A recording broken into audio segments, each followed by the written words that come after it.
There was another reality between the human world and the spirit world. A small group approached a giant tree from which others had sprouted. The girl next to the boy pointed. "Right here." The elf pointed to the tree and explained, "Like the rest, these spiritual trees have growth limits. Sometimes they need to be cut down." She smiled at the boy. "That's your task." The young man with the staff approached the tree that rustled in the wind and turned to the elder. "You can rely on him." The elf smiled gratefully and thanked Ison for his help.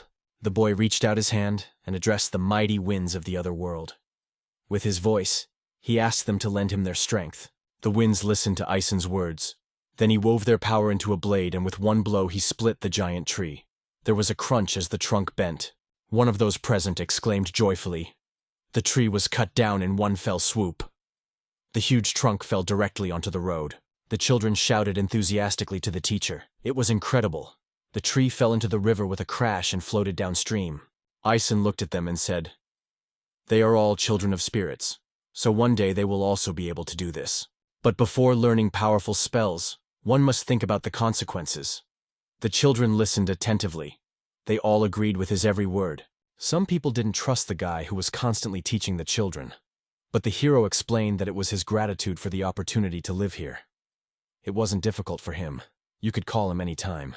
The boy's name was Isonatus, and it seems that he was the main character who had lived in this world for 20 years. He returned to the house and saw a girl sweeping the porch. He turned to Rin. "I'm home." The girl Rin is a descendant of a long-standing elven lineage. She happily greeted her teacher Ison. She said that he had received another letter. Rin lived with Ison as his student, and he wanted to tell her something. The girl was surprised when the teacher said he was going on a trip. Rin thought something was wrong with the teacher. Otherwise, why would he leave so suddenly? The boy only reminded him. It had been 20 years since the demon blade was destroyed. He had been called into this world to help, but now he felt better. Even the girl could see that for herself. Ison opened the door with a smile and told Rin that they're here. There was a veritable mountain of letters on the table. She seemed even more beautiful next to it. The girl was surprised that Ison really read all these letters. He just nodded. That's right. All these messages were from his former students. They were difficult to deliver, but each of them had sent a letter every month since he was called up. Rin remembered how Ison had once asked her to read some of them. All the letters were full of good news. Smiling, she said she would like to read them again. Ison walked over to the window, and Rin sat down on the sofa and picked up one of the letters. Most of his students had already grown up and found their calling. They were called the 100 Heroes. Some became sages, others rulers and commanders-in-chief. Some headed the best magical academies, others entire empires. Among the letters were hundreds of messages from these geniuses.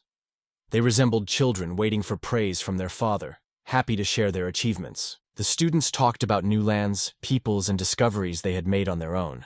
They also gave recommendations on where to go. Ison sat down at the table and said that they wanted to show him the beauty of this world. That's why he decided to go to the human world and see everything with his own eyes. But there's a problem. His disciples are scattered all over the world, and if they find out he's in the human world, they could wreak havoc on innocent people. So the hero decided to travel alone, exploring new lands. And if fate brings him together with someone, a simple greeting will be enough. Rin understood everything and suggested keeping their trip a secret. Ison just nodded. That's exactly what would happen. To put it simply, the teacher decided to return to the human world. And this news made the girl happy. Ison agreed. After everything he had been through, it was logical. He had time to recover after 20 years dedicated to full-time service. Rising from his chair, he reached out to the letters and said, "Respond to my call." He prayed for a safe journey on his new journey, and the leaves flew into the air. They lit up with a bright light. It was the prophet's magic. Through understanding the magic words, Ison could control the world itself. Among all the letters, he called upon the one that suited him best. One of them immediately flew up to him. The hero wanted to know which way he should go. He took the letter in his hand and said that the journey was beginning, and Rin was free to do whatever she wanted. The girl just smiled and asked permission to go with him. The guy asked how long she was going to wait. From behind the door, the girl replied that she was almost ready. She rushed out of the room, apologizing for the delay, and showed her backpack. When she saw Ison in his old gear, she was filled with joy. The boy smiled. She had also prepared well. As he left the house, he asked her again if she really wanted to leave. After all, Students weren't supposed to accompany him. But Rin replied that she wasn't leaving as a student. She just wanted to take care of him, as before, and after all, he himself said that she was free. Hopefully he doesn't mind. Ison smiled. It would be even easier for him with her. So he was only happy. Rin was happy, that's great. She admitted that she had been preparing for this moment for a very long time. Ison was not surprised. This was exactly what he had expected. He went out into the field and warned. He would now open the gate of life. He stretched his hand forward, and an explosion of light created a bright gate. Rin exclaimed in delight. It had been 20 years since he had last passed between worlds. Ison agreed. He admitted that he was more excited than he had expected. His gaze settled on the female figure by the tree. It was an elder who wanted to make sure they were really going to leave. The hero greeted the elder spirit. She only smiled softly. Rin thanked him for his care, and Ison replied that his students had tried to contact him more than once. It was time to leave. He is truly grateful that they were allowed to live in this world. The elf smiled. It reminded her of his first arrival. She looked at the young man who had hardly changed in 2 decades. Perhaps because of the way time passed in this world, the body aged slowly. So Ison remained almost the same as he had been. In parting, he thanked her for everything, but she asked not to thank him. After all, she herself was to blame for the events with the demon. And besides, he took good care of her children. She looked at the little souls that appeared near the tree. The children threw themselves into his arms and thanked him for everything. Ison was glad they had come to say goodbye. The elder said, if he needs help, he can always ask for it. And at the next meeting, these little spirits will become even stronger. He shook her hand and promised that when the time came, he would definitely contact her. The children wished the teacher a safe journey and said goodbye to Rin. The gate lit up, and the heroes, waving goodbye, promised to meet again. The teacher reminded Rin that their return was a secret. Therefore, they would have to travel the world together. The girl agreed with a smile. After that, Ison entered the gate and disappeared into the light. At that very moment, something unusual was happening in the capital of Riga.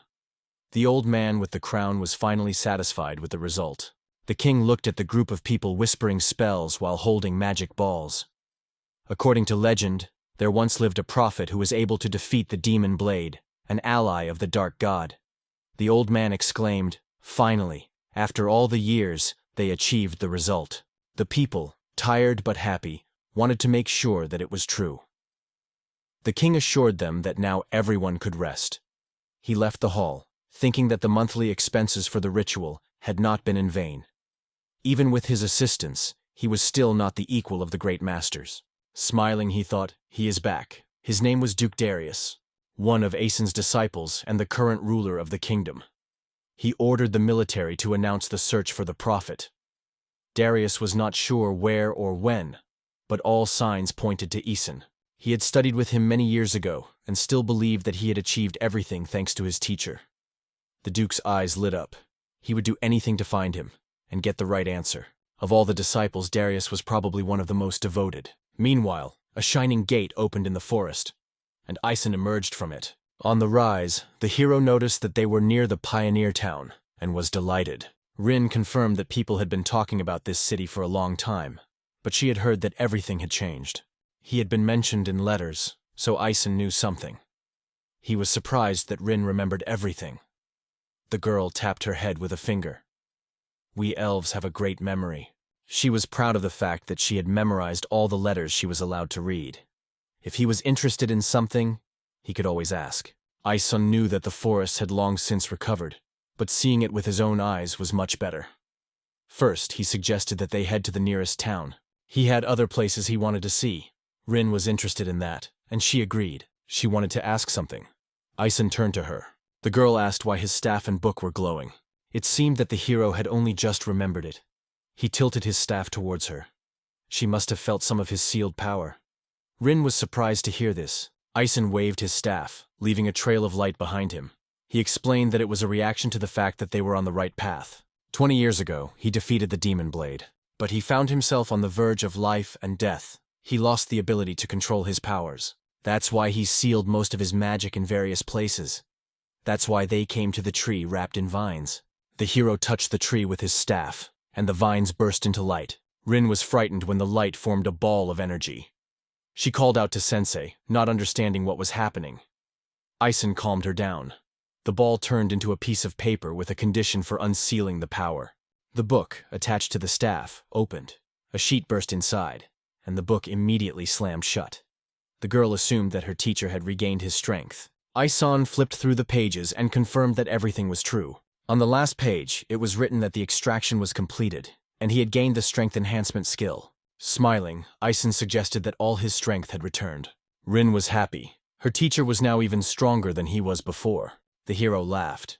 He had indeed become more powerful. But the power boost only improved some of his abilities, not all of his power. Rin assumed that the whole trip was Ison's plan to regain his power. But the teacher denied that they were here by accident. His real purpose was to visit all his students. He sighed. The feeling of new strength was incredible. But Rin suddenly became alert. Her ear twitched. She heard something. With a displeased click, she asked the teacher to be more careful. Ison sighed with a hint of regret. He had long noticed what was coming. The heroes looked around. 3 wild boars stood before them. They were low-level creatures, lesser trolls. The boy noted that they usually roamed near cities, not in the heart of the forest. Rin could sense how aggressive they were. She wanted to deal with them herself. She raised her hand. A spark of lightning flashed between her fingers. But Ison smiled and asked permission to stretch himself, a perfect opportunity to test his strength. He moved forward, and the trolls charged. After waiting for them to get closer, the hero coldly said that he would send them to hell. As soon as they got close, 3 flaming spears appeared around the hero and instantly pierced the enemies. An explosion of pain. The trolls howled. Their bodies instantly burst into flames. In the end, they were burned alive. Rin said in delight that his magic was as strong as before. The boy noticed that his fire was now even more powerful than in the spirit world. The flame of the spear could truly destroy everything. It burned until it completely burned the trolls to ashes. Only ashes remained. But something was glowing in one of the bodies. Ison ran over and enthusiastically pulled out the magic stone. These stones are extracted from the bodies of animals. They are extremely valuable. They can be sold or traded, and you will never be left empty-handed. The hero suggested reaching the nearest city. The danger was behind them. Ison and Rin set off along a path that ran along a clear river. The boy noticed that the road was perfectly paved and the river was extremely pleasant. Time had clearly made this place better. He took a deep breath of the fresh air. Smiling, he said that the silence calmed him. Rin agreed. But suddenly their harmony was interrupted by a voice. Someone in the field was rummaging through the grass, looking for something. The stranger was shouting that, "This thing is missing." It was a girl. She was panicking because she knew that if they didn't open the warehouse, everyone would be in danger. Upon seeing the main characters, she apologized for the noise and her intrusion. She apologized for the inconvenience and asked if they had seen a key with a colorful pattern. She showed with her hands how big the key was, but Rin and Ison shook their heads. They had just arrived and had not seen anything like it. Sighing, the girl muttered, "That's what happened." They had almost no time, and she didn't know what to do. Grabbing her head, she began to think again about where the key could be. She was sure it was somewhere here. Ison and Rin exchanged glances. They understood each other without words and decided to help. The hero offered, if he would allow them, they would help find the key. The girl was delighted, but confused. She didn't know how to accept such help. After all, she didn't want to bother people who had their own things to do. But Ison only smiled. It wouldn't take long. And anyway, he had a feeling that she would be the one to find him. The girl looked at him in surprise. She began to tell how she used to collect herbs here, but then Cobalt appeared, and she decided to drive it away. At that very moment, her chain broke, and before she could look back, the girl lost the key. Ison understood everything and asked her for a few seconds. He bent down to the ground and turned to the girl. He asked her to respond to his words and tell him where the color key had disappeared. The girl noticed how the hero's body began to glow, and she became concerned about whether he was okay. Ison clarified. She noticed the loss in that particular area. He pointed to a small tree nearby. The girl timidly confirmed. Yes, he was right. She assumed that the hero had already found the key, but he smiled. So far, he only knew the approximate location. As it turned out, while she was chasing Cobalt, the chain with the key got caught on the branch of a fallen log.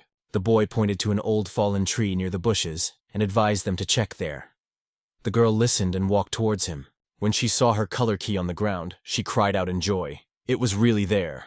She thanked the heroes for their help But Ison replied that gratitude was unnecessary. After all, she found him herself. The girl apologized and asked about the magic she had just seen. She thought that with its help he had seen the past, or even the future. But Ison explained that this is not some super high magic. This skill of finding lost things is available to many, although it is very useful. The spirits of the earth remember everything. How she chased after the cobalt, and how the key got stuck. The girl suggested that he must be a fortune teller, but the boy denied it. He simply listens to the voices of nature. For her, this magic was new, because even before his disappearance, few people had mastered it. The girl understood. Ison was one of the spirit summoners. She wanted to know their names so that she could thank them. The boy introduced himself and his student, Lina. She thanked them both and asked them what their purpose was, to live or were they just passing through. The guy replied that they planned to stay here for a short while. In that case, the girl invited them to the alchemist's garden in the guild when they had time, to thank them. She thanked him again for his help and was sure they would meet again. Ison smiled after her, silently noting her energy. Rin was happy. The key had been found, and the teacher had remained as kind. The guy replied that he was simply in a great mood. After all, every new journey is a delight. Rin agreed. All difficulties should be overcome with a smile. Eventually, they arrived in the town of Sagital. Rin reported that there were no obstacles in the city. They entered calmly. The hero was pleased that the building they were heading for remained in the same place. They arrived at one of the branches of the Global Guild. It was even larger. The Global Guild is an organization that collects data on all professionals in the world. Upon registration, you are given a global card, a kind of ID card. You can use it to approach the guards, introducing yourself as a traveling merchant, for example. Rin remembered that the guildmaster had written about it in a letter. She had chosen her profession after consulting with her teacher. When the branch in Old Town was renovated, the crowds disappeared and the level of security increased significantly. Everyone was grateful for that. Ison remembered that it was true. He remembered how he and Rin had discussed it a long time ago, and now he was happy to see the result with his own eyes. Approaching the counter, the girl invited the next customer. Smiling, she welcomed them to the Global Guild and asked how she could help. The guy smiled and asked to make a guild card for them. The girl clarified, a global map, and asked what exactly it was needed for. Ison replied that he wanted to go on a trip around the world. Hearing Ison's answer, the girl was clearly impressed. So she suggested that he become an adventurer. This seemed strange to Ison. She seemed surprised by his desire. But she admitted, in all the time she had worked, almost no one had chosen the path of an adventurer. He thought, when you register, the guild card is a whole guide to professions. By choosing one, you already get permission to act as a guild specialist. In the past, only 30% of adventurers took on journeys and tasks. The girl smiled and said that they were brave, and that was not even close to what she wanted. She apologized for being distracted and handed me a questionnaire, asking me to fill in my name and desired profession. Rin took the form and was surprised. There were a lot of words on it, all the names of professions. Ison understood her surprise, because it was her first time. She was probably already told about it in the temple. In the form, you have to choose the desired profession, or even several. Ison was certain. He was a prophet and a scholar, and he had 4 or 5 other professions. His previous map had been burned during the war with the god of evil, so he was glad that it could now be renewed. Looking at the uniform, the guy suddenly disappeared. The girl noticed that something was bothering him.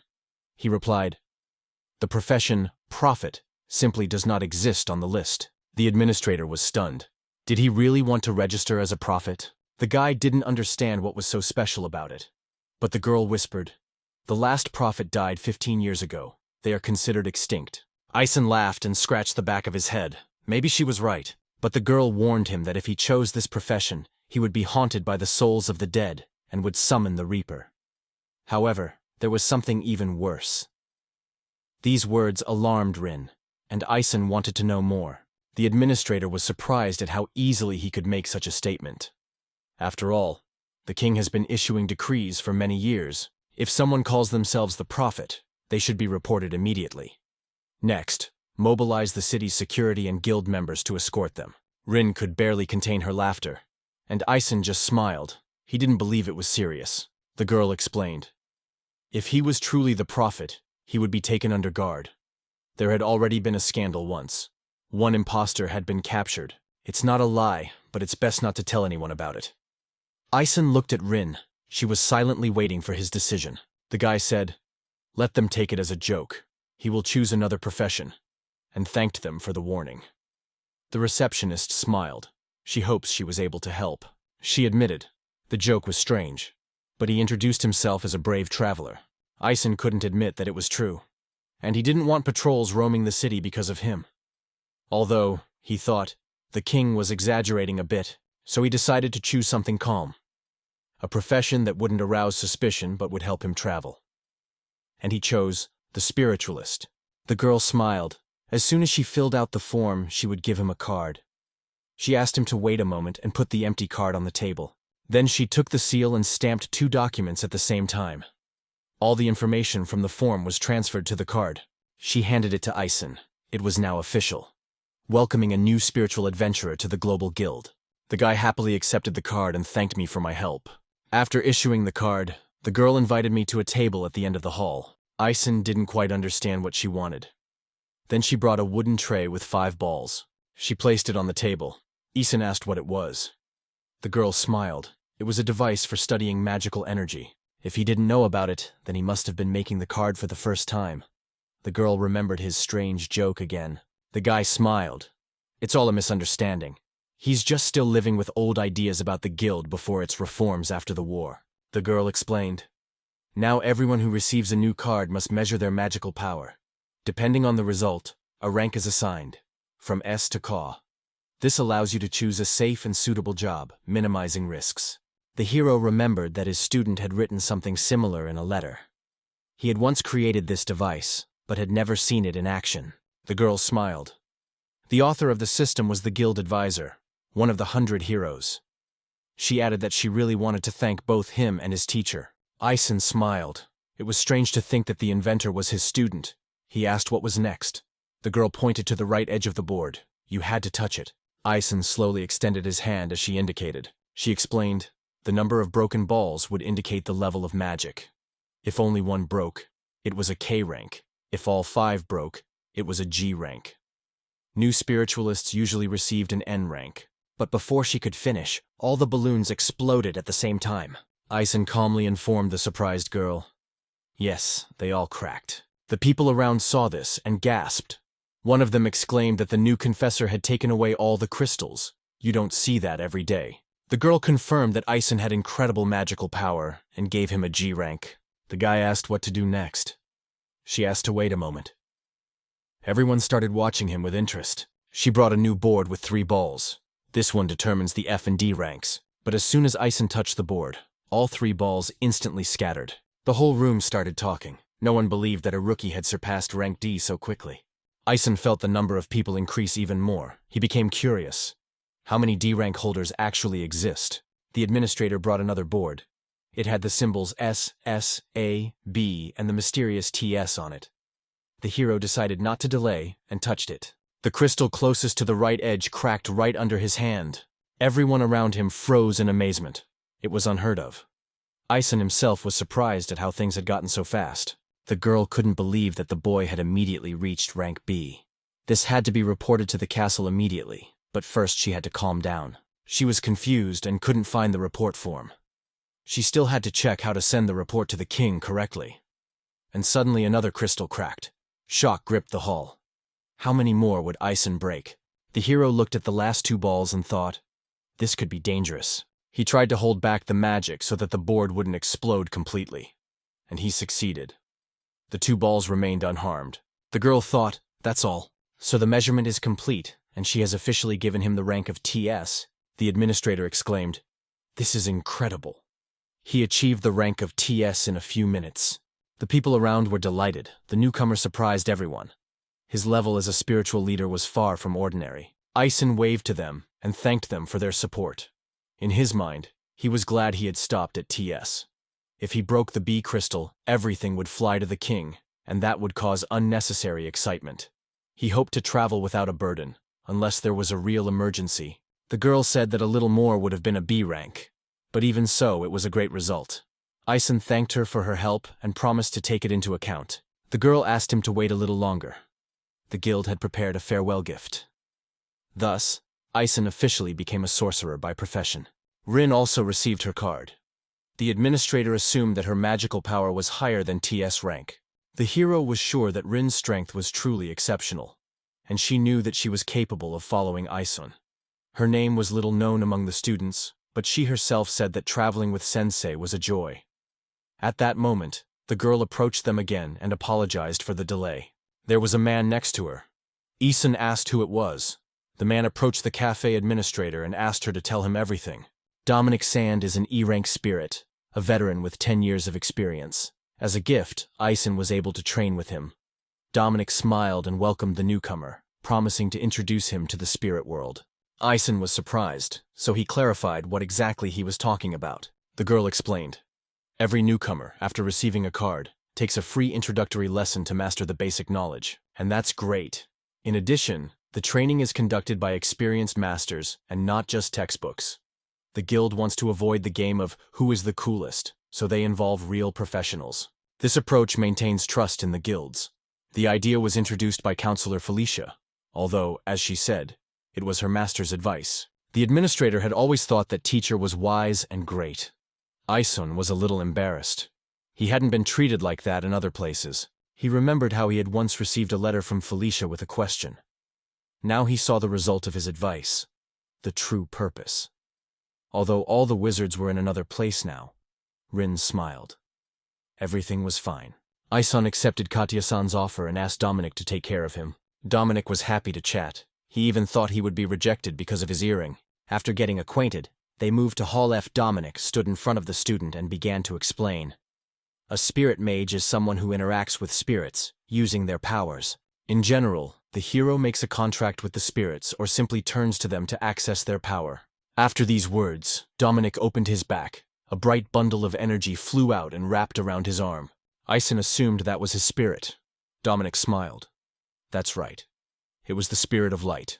One of his contracts. His spirits helped cartographers and scouts. For example, they searched for demonic creatures. Artisu-san was an adventurer, so there were fewer tasks in the company, but that didn't diminish the importance of the profession at all. Ison thanked Dominic. Now he would feel more prepared.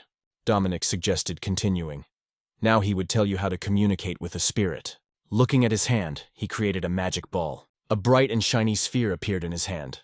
The spirit immediately flew up and consumed him. Ison suggested that this was a form of communication. Dominic confirmed that it was one of the ways of feeding the spirits. If you give a spirit magic in the form of food, it will help in return. Sometimes, with the help of this magic, you can even cause illness in an enemy. The hero knew that spirits were honest. They always gave back what they received. Dominic hoped that Ison had remembered the spell, and he confirmed it. The hero decided to create a magic ball, and did it on the first try.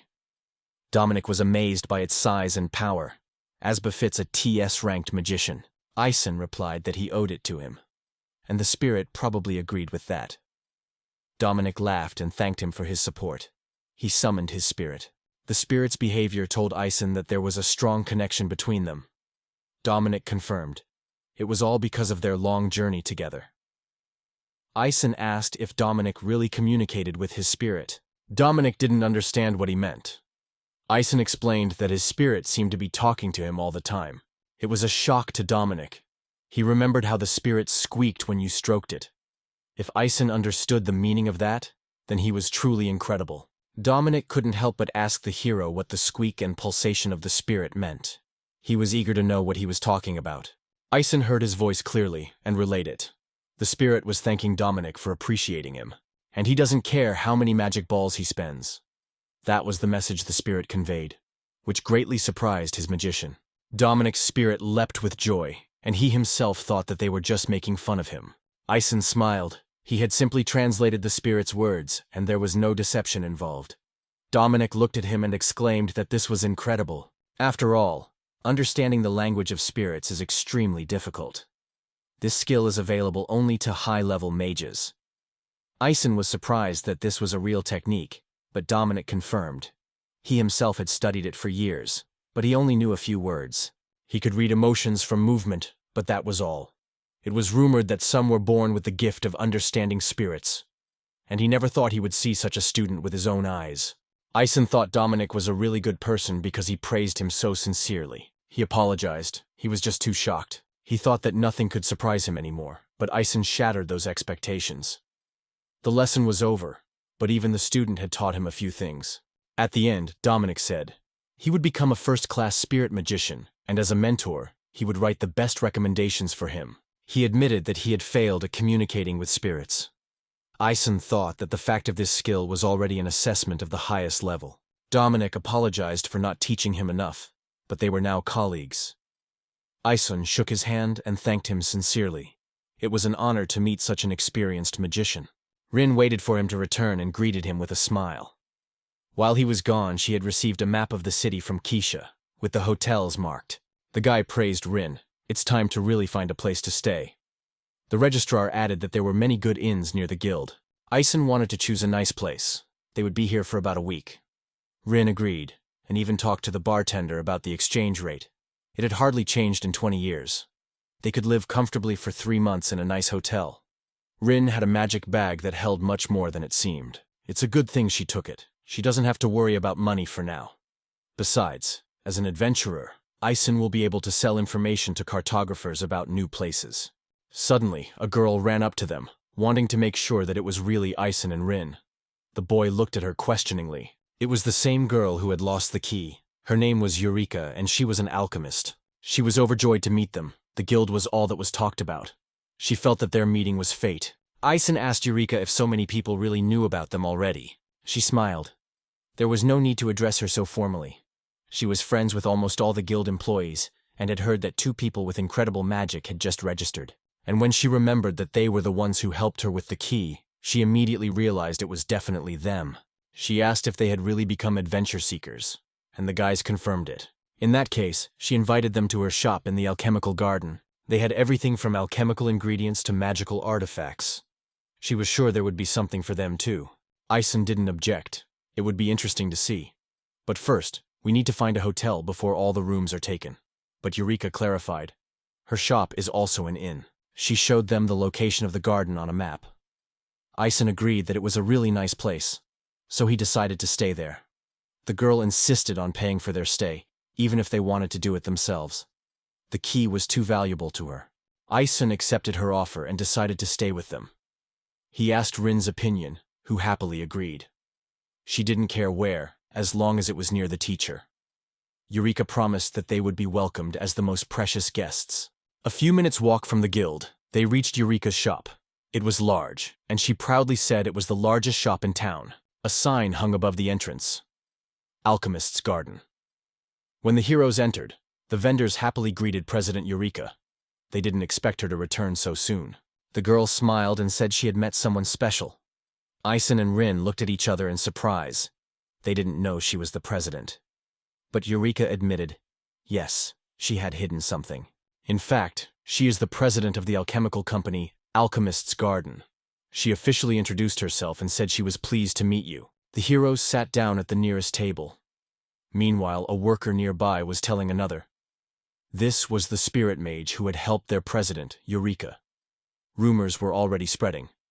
They said that 2 extraordinary people had joined the guild. One guy added, their president is strong, though sometimes a little inattentive. He was curious how exactly the hero helped Eureka, and whether these rumors were true. Ison heard everything and looked at the guys. Rin whispered, the situation is repeating itself, like in the guild. The hero was amazed at how quickly the fame spread. But the guild is really very close. Eureka approached them and said the room would be ready soon. She asked to speak to Ison, and he agreed. Despite her status, Eureka collected herbs outside the city. Ison was surprised by this. The girl explained. She wanted to prove to everyone that she could do it herself.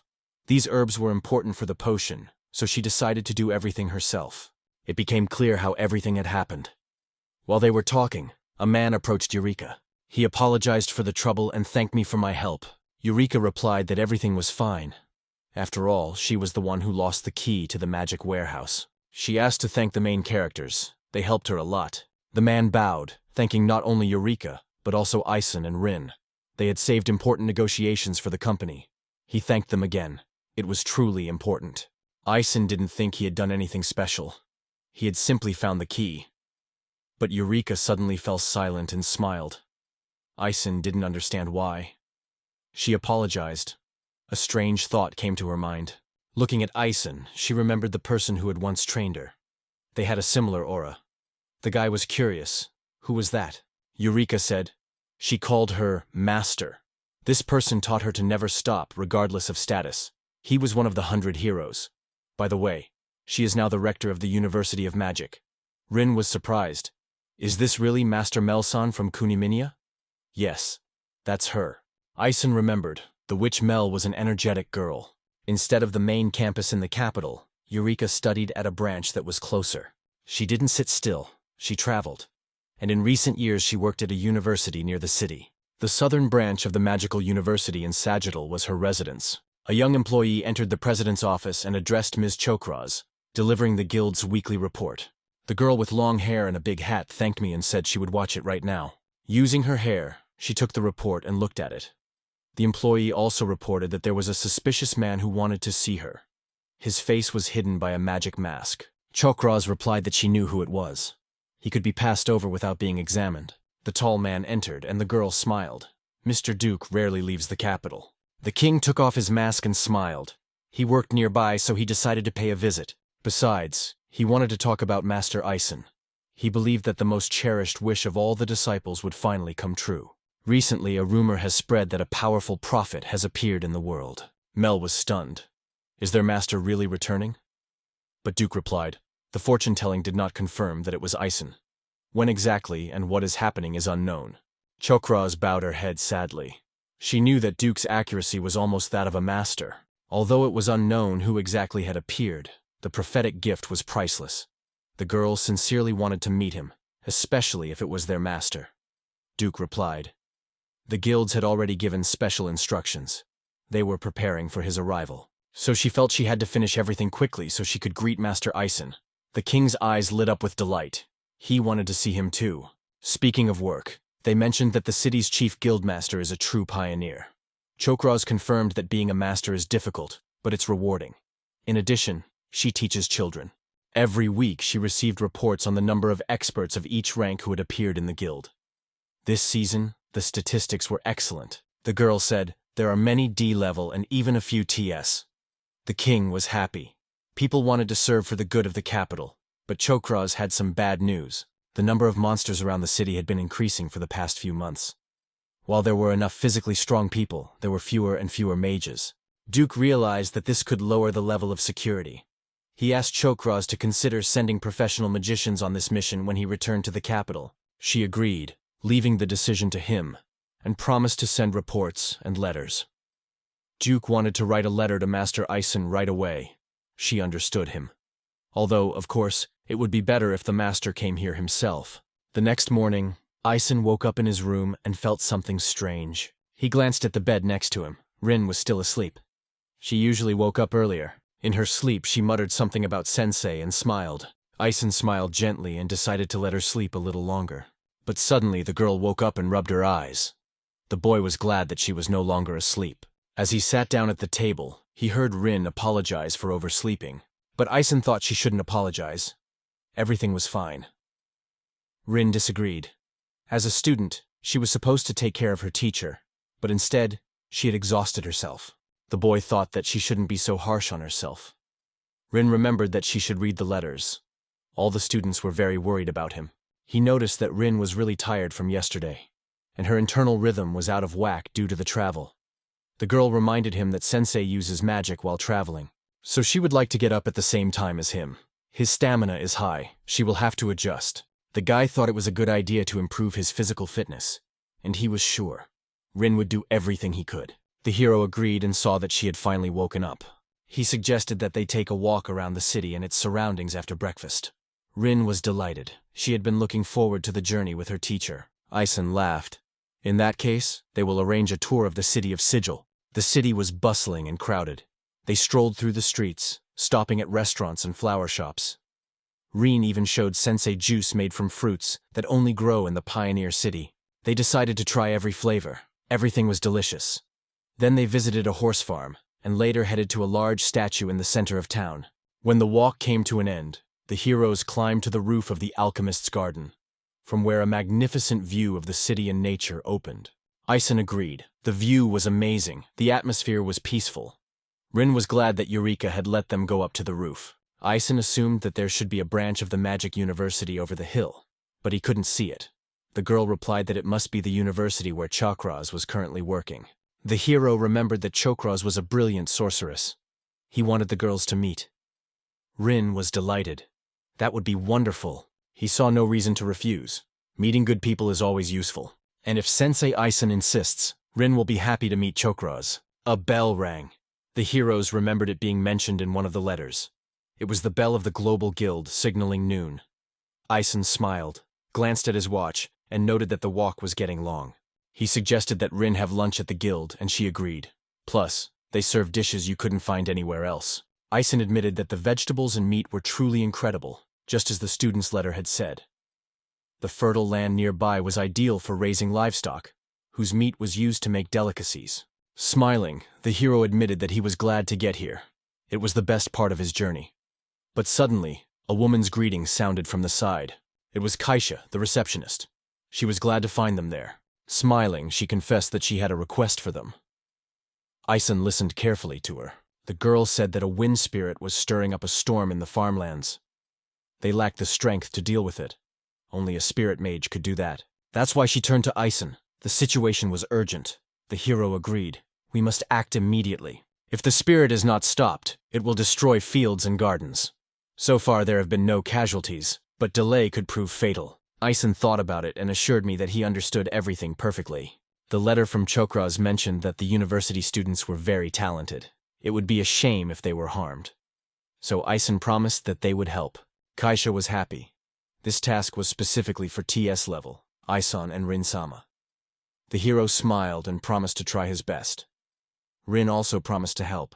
Kaisha thanked them and offered to come with her. She was supposed to introduce them to someone who would explain everything and go with them. They went up the stairs to the administration hall. There, an acquaintance, Dominic, was waiting for them. The heroes and he looked at each other in surprise. Ison greeted Dominic-san politely, but he asked not to be so formal. It was an honor to work with them.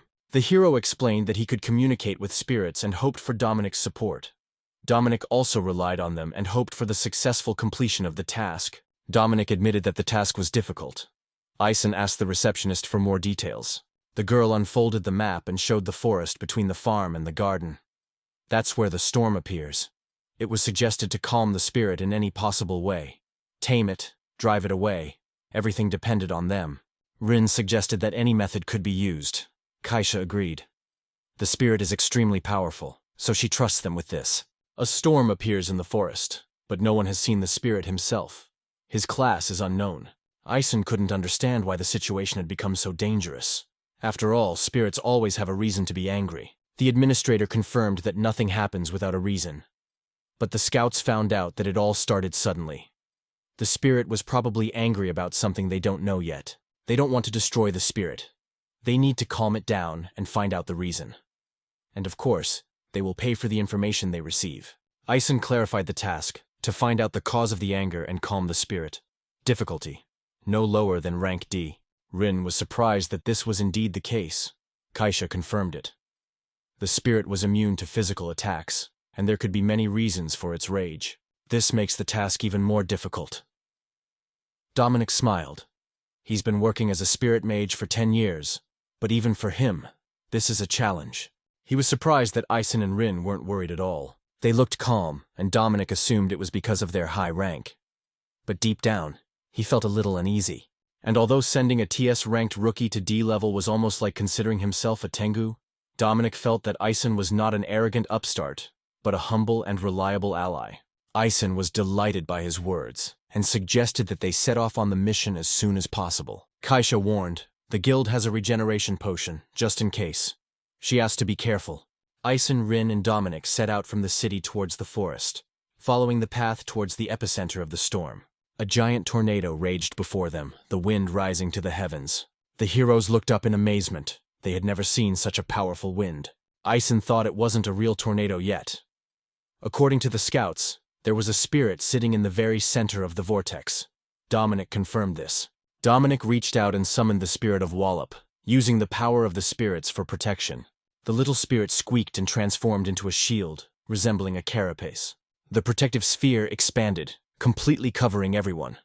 Dominic advised them to conserve their strength. He would lead them forward. Ison activated protective magic, signaled Rin, and Dominic agreed to move on. The hero praised Dominic's dome. The debris did not interfere with movement. The latter thanked him, glad he was able to help. But caution was extremely necessary. A tornado was roaring overhead. Ison asked Dominic to sit down. The latter was surprised, but the hero heard a warning from the stone spirit. Something is flying. Dominic didn't have time to say anything when a wooden stake almost hit his head. Dominic froze when he saw the stake stuck nearby. He almost died. How had Ison predicted this? But the boy didn't predict. He just listened to the voices of the spirits. Even through the storm, he could hear them. Ison smiled, and Dominic, amazed, said that he was surprising again. The hero was convinced that everything was fine with him. Dominic asked permission to get up. Ison agreed. They moved on, and finally saw her. There was an egg lying right in front of them, which seemed to be the source of the tornado. Dominic couldn't gauge its level. The egg began to stretch. A dark crater appeared in the center. Inside the cocoon sat a spirit that looked like a girl. Dominic froze in shock. A spirit in human form.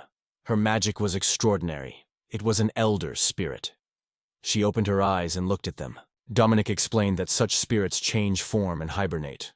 Therefore, the scout was unable to assess her level. Elder spirits only reside in special places, holy mountains or magical springs, and cannot be attacked without the proper rank. F-level mages have no chance against such creatures. This is a B-level task at least. Dominic, as an experienced magician, decided to cover up for the newcomers because they still had everything ahead of them.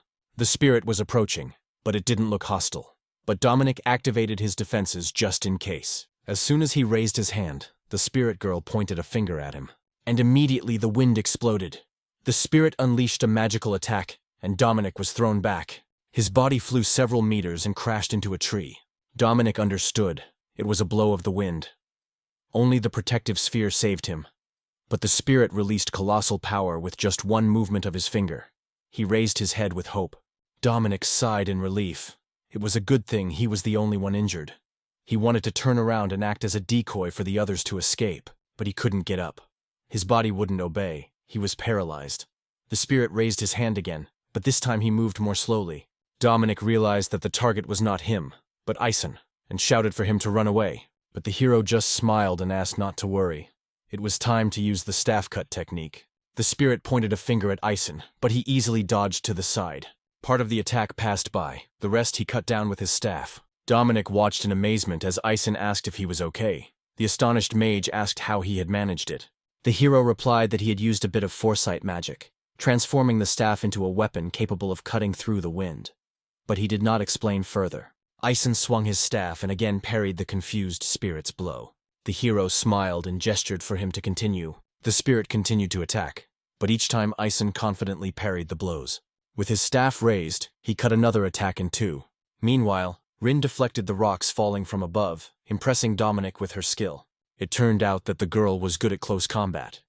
She defended and talked about Ison's strength, but Dominic had her in mind. The magician sighed. They were unlikely to do anything further, because against the elder spirit, ordinary attacks are useless. Only A-rank adventurers could compete on equal terms. But Ison smiled. They weren't going to fight. Dominic didn't believe he really wanted to talk to her. It was a risk. Dominic was afraid that the spirit would refuse to talk or accidentally hurt them. However, Ison asked not to worry. He would try to resolve the situation. The hero approached the spirit, greeted him, and asked for a few minutes to talk. The spirit girl rubbed her eyes in surprise when she saw him up close. She pointed at him with her finger. "It's you!" As Ison had guessed, she could still speak. Her eyes shone with awareness and intelligence. She began to suspect something about the boy. Dominic understood that the spirit was upset. If something went wrong, he was ready to distract her so that the others could escape. But the spirit covered her eyes. She was annoyed by human language. She would only respond to those who spoke the language of spirits. She already knew. Before her was a prophet named Ison, the one who defeated gods and demons, protected the Queen of Spirits, and learned the magic of the current Spirit King. The hero was confused but agreed. The girl was delighted. She was his admirer. Ison was surprised that she knew him, but she explained that he was a legend in the spirit world.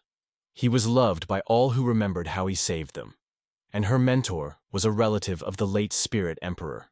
Ison had never heard of such a thing. He had indeed defeated evil spirits, but being a hero of the spirit world was too much, especially since he was from another universe altogether. The elder spirit smiled. She was half asleep and didn't notice him right away. The hero mentally compared her to a cat curled up in a ball. Dominic heard a mix of high and low sounds and wasn't sure if all was well. But Ison just smiled. The spirit was much friendlier than it seemed, and asked for a little time. Everything was exactly as the spirit girl had expected. She knew that her language was difficult for humans, because it was steeped in magic. But Ison spoke it with surprising fluency. Prophets were made to speak this language, so it was no wonder that Ison had good skills. But now he wanted to know why it was causing such a stir. The girl didn't quite understand what he meant, but she assumed it was a light breeze she wanted to warn people with. But Ison pointed up. To people it wasn't a breeze, it was a hurricane. Every race has its own perception of reality. If it really wanted to attack, it would have sent a wind wave long ago. He guessed that it was trying to warn people of the danger. And he was right. The spirit wanted to warn about demonic beasts in the forest that spread myasma. Myasma is a special type of magical power that empowers demons.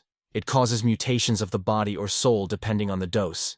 It was used by the evil god embodying it within himself. He scattered pieces of his body across the world. Ison already knew that some demonic beings had absorbed these fragments. The girl confirmed this. After the beast eats a part of the evil god, an organ forms within it that produces myasma. This explains the whole situation. The Spirit King ordered her to keep people away from these creatures, so she created winds to scare them away. Now it became clear to Ison why this tornado was needed. He asked to tell about the demonic beasts themselves. The girl answered, "It was a horned mole, similar to an ordinary mole, but with a large horn. It was not strong, but it hid well. Because of her inaccuracy in magic, she was unable to hit it." Dominic noticed that Ison was amazed by something, but he was no less surprised by how he communicated with a spirit of a higher rank. He didn't understand their language, so he decided to just trust the prophet. But he noticed a strange gesture from the girl. It seemed that she was unhappy about something. The tension was growing. Meanwhile, the spirit admitted that she was tired of the fruitless attacks and decided to rest a bit. And it became clear why she was here. Rin smiled and advised Dominique to rest a bit. She believed that Ison would handle everything. Ison suggested that she should take care of her hurricane, and he would take care of the beast. The spirit wondered if he was really capable of doing this. If so, she would be truly grateful. But she warned him, if he didn't make it, the tornado would return. But if he won, she would definitely thank him. It was time to say goodbye. The girl rose into the air and disappeared into the distance. Dominic watched her in amazement. He had never seen anyone communicate with a higher spirit so easily.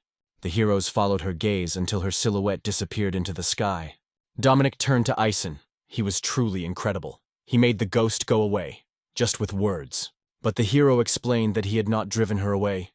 On the contrary, she had given them a task. He recounted everything.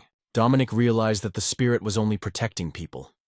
He felt ashamed for thinking otherwise. Ison asked him not to scold himself. The situation really looked threatening. Dominic thanked him for the support. It felt easier. He clarified. Their enemy is a horned mole. This is a D-rank task. But Ison reminded them that monsters also have their ranks. Demonic creatures with miasma are always a rank higher. A mole like that is already TS level. Dominic admitted. They have the same rank, so it's a worthy opponent. But the battle would be hard. Dominic wanted to help. He had chosen this mission himself. Ison was surprised, but glad. Together, it would be better. Meanwhile, Rin looked around warily. The girl heard something. A strange sound came from the forest. Dominic noted with admiration that the hero knew where to look for these creatures. Ison just smiled. The spirit had already told him everything, and now he wouldn't have to look for them. They would go to them themselves. Rin confirmed Ison's words, not taking her eyes off the forest. She took out her blades. The monsters were already moving towards them. Nearby, dark creatures resembling horned moles began to emerge from the ground and from the dense thickets. The hero assumed that the largest one in the tail was their leader. Dominic agreed. The wind had died down, so the creatures were moving straight for them. Being a TS rank, he thought he could handle it on his own, and rushed forward. But Ison grabbed his shoulder and asked him to wait. Dominic didn't understand. Shouldn't they be destroyed so that the spirit wouldn't be raised by the storm again? The hero did not object but remarked, "There are more monsters than it seems." And having said this, he struck the ground with his staff 3 times. Immediately after that, new creatures began to crawl out of the ground. Dominic was confused. There were at least 20 of them. They all crawled right on top of them. The higher spirit had not warned of such a large number. Ison guessed. They breed through myasma. The young were smaller, but no weaker. Although the myasma did not speed up reproduction, the new creatures were no less dangerous than the adults. Dominic warned, "You can't fight them. You have to destroy the source of the myasma, and everyone else will lose their power." Ison was happy with this information, but for now that was impossible. The monsters perceived them as spirits, and therefore as easy prey. Rin believed that they saw them as a threat. So, there's no doubt about it. There's going to be a fight. And although they look like moles, they're actually powerful demons. Ison warned, "The enemies are close, it's time to prepare." And instantly the whole pack rushed forward, a furious onslaught on all paws. Dominic saw the attack, but he couldn't figure out how Ison had anticipated it. Motion reading? Maybe. But now was not the time to speculate. The man stretched out his hand and used the light ball technique. A multitude of balls appeared from the drop of energy, cutting through the enemies. But that wasn't enough. The rest of the creatures kept flying. Dominic shouted, "They're fast!" One of the monsters jumped right at him. Instinctively, Dominic raised his hand, but Ison stepped in and hit the mole on the head. He survived. Ison asked if everything was okay. Dominic nodded. The blow was hard.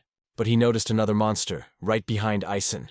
And at that moment, Rin flew between them and cut the creature into pieces. The hero smiled and thanked his student. She just nodded. "No need to thank me." And she was sure that Sensei would have managed it himself. But Ison replied that she was the one who saved him, so he was sincerely grateful. Together they began to destroy the enemies. Rin confessed that she liked a serious sensei. Dominic was surprised at how good the girl was at close combat. Rin just smiled. She could do it when she needed to. She asked to leave some of the monsters to her, even if she didn't need them. The hero noticed that the creatures hesitated. They did not come close. Perhaps the leader was giving the order to flee, using the vibrations of the ground. Ison decided we must finish them off before they escaped. He raised his staff and addressed the atmosphere, asking it to gather into a blade. The air blade descended upon the pack, cutting the monsters in half, a clean, devastating blow. The demon leader didn't even have time to move. His body was cut open just like the others. Dominic's eyes widened. It was incredible magic. The trees fell directly onto the dead creatures. Ison sighed. The source of the miasma finally destroyed. Dominic exclaimed that this spell was more powerful than a spirit storm. Not even a B-rank mage could have summoned such a thing. He asked from which book the hero learned about this technique. Ison smiled. He himself invented it a long time ago. Prophets usually received magic from books, or from the voices of spirits who lived in holy abodes. There were also ancient collections created by the Emperor of Spirits himself. Ison studied, relying on an inner voice that told him the path to power. Dominic understood everything. He was once again convinced of how unique this young man was. Even an A-rank master could not have reached this level on his own. The hero explained that he had little time before joining the guild. But suddenly, a man ran up to them, out of breath, and caught their attention. The man smiled and thanked him for saving his ranch. Ison guessed it was the landowner. He confirmed that it was he who had called the guild and the university. "I had to go to 2 places at once. Although it wasn't cheap, there were too many threats here." The owner was happy that Ison was here. At that moment, the hero noticed that Dominic was behaving strangely. He wiped his eyes, almost falling. Ison supported him. Dominic apologized. The magic had exhausted him more than he expected. Compared to Ison and Rin, he looked pathetic. The hero asked not to beat himself up. Everyone has their own level of endurance. The host agreed and offered to taste his special vegetables. Ison had never heard of such things, but the man explained that they restore magical power. The heroes happily agreed. A break was appropriate. The owner was delighted and took them to his house. It was very close by. At dinner, the boys thanked him for the treat. The owner just smiled. This was his way of thanking for saving them. Ison thought it was the first time he had heard such sincere gratitude as an adventurer. Dominic decided to go first, to report on the mission. In parting words, he reminded them that submitting their report early would increase their pay slightly. He also asked for permission to do something useful, since he had been of little help in the battle. Ison agreed, and they were in no hurry. Later, they said goodbye to the farm owner and headed back. Ison noticed that the vegetables really did restore strength. Rin was glad that Dominic was feeling better. The hero noticed that this seemed like the effect of a weak potion. Incidentally, he remembered a letter from a student who wrote that he had become the owner of a farm and was growing magical crops. The seeds of these plants were only given to selected farmers. They were studied and passed on to the company. Ison smiled, a pleasant aftertaste after the mission. Perhaps the first time he had felt anything like it. But suddenly the book in his staff lit up. Rin assumed something had activated. The hero agreed. It is quite possible that he left a piece of his strength here. Ison pointed his staff at the stone, and the glow intensified. His power was clearly there. Coming closer, the boy smiled. He was lucky today. He performed the unsealing ritual. A magical leaf flew into the book, and it slammed shut with a loud bang. Rin was amazed at how quickly he had regained his power. But Ison called it an accident. The girl asked what exactly he had gotten. The hero looked at the page. The power of the prophecy had expanded, covering a larger area. Rin understood that his prophetic power was growing. She dreamed of seeing Ison at the peak of his power. The mission was complete. Dinner was delicious. Strength was restored. A success on all fronts. But it was time to turn back. At the guild, the administrator greeted them with relief. She was glad that they had returned safely. Inside, the heroes were immediately recognized. The team that had completed the most dangerous task. Everyone celebrated the birth of a new hero. The guys were a little confused, but Dominic appeared and said that they had made it just in time. The hero was surprised, and he explained he had just submitted a report. The administrator asked if they were injured, because it was indicated that the mission was completed without any injuries. Ison confirmed that everything was fine. Rin added that they didn't even get a scratch. The administrator was even more pleased. She was really happy. She must have been very worried. The hero noticed that the people around them kept looking at them and asked what was the matter. They were explained. After the team's departure, the guild received an alarming report from the Magic University. The hero remembered. The farm owner really said that he had also applied to the university. The administrator said that the guild and the university have been cooperating for a long time. They exchange knowledge and tools, although sometimes there are delays. This was the case with this request. Due to the presence of the spirit and the crowd of horned moles, enhanced by the myasma, the task jumped above rank B. Furthermore, the spirit was recognized as superior. There were only 3 people in such a dangerous area. The guild was literally sitting on pins and needles, and was already about to send a rescue team. The fact that Dominic returned safely shocked everyone. Ison looked at the administrator in surprise. She confirmed. He had calmed the spirit and stopped the tornado. The hero nodded, and everyone began to discuss it with incredible delight. Everyone was sure. He was definitely the rank of TS, although Ison himself thought that the spirit was not angry at all. Anyone who could speak to her understood that she posed no threat. But despite this, everyone was delighted. To them, it seemed like something impossible. He had accomplished something that even an adventurer of TS rank could not have accomplished. The girl added, "There is a detective in the guild who can see lies, so there is no doubt in Dominic's words. But the amount of things that happened is simply staggering." Ison didn't understand what was so strange. He had been communicating with spirits and defeating monsters for years. For him, this was a normal thing. After everything, the administrator apologized. She had sent them to a very dangerous place without knowing it. The hero asked not to apologize. They learned about the difficulty later. Besides, he himself acted at his own discretion, so the guild should not feel guilty. Her smile became more sincere. The hero's words truly calmed her down. She thanked him from the bottom of her heart. "Since the reward has been increased, we'll have to wait a bit. Everything is still being prepared." The hero nodded, but asked why exactly the fee had been increased. The girl explained that this was a special case, and the guild leadership had also decided so. She couldn't give any bonus, so she simply increased the amount.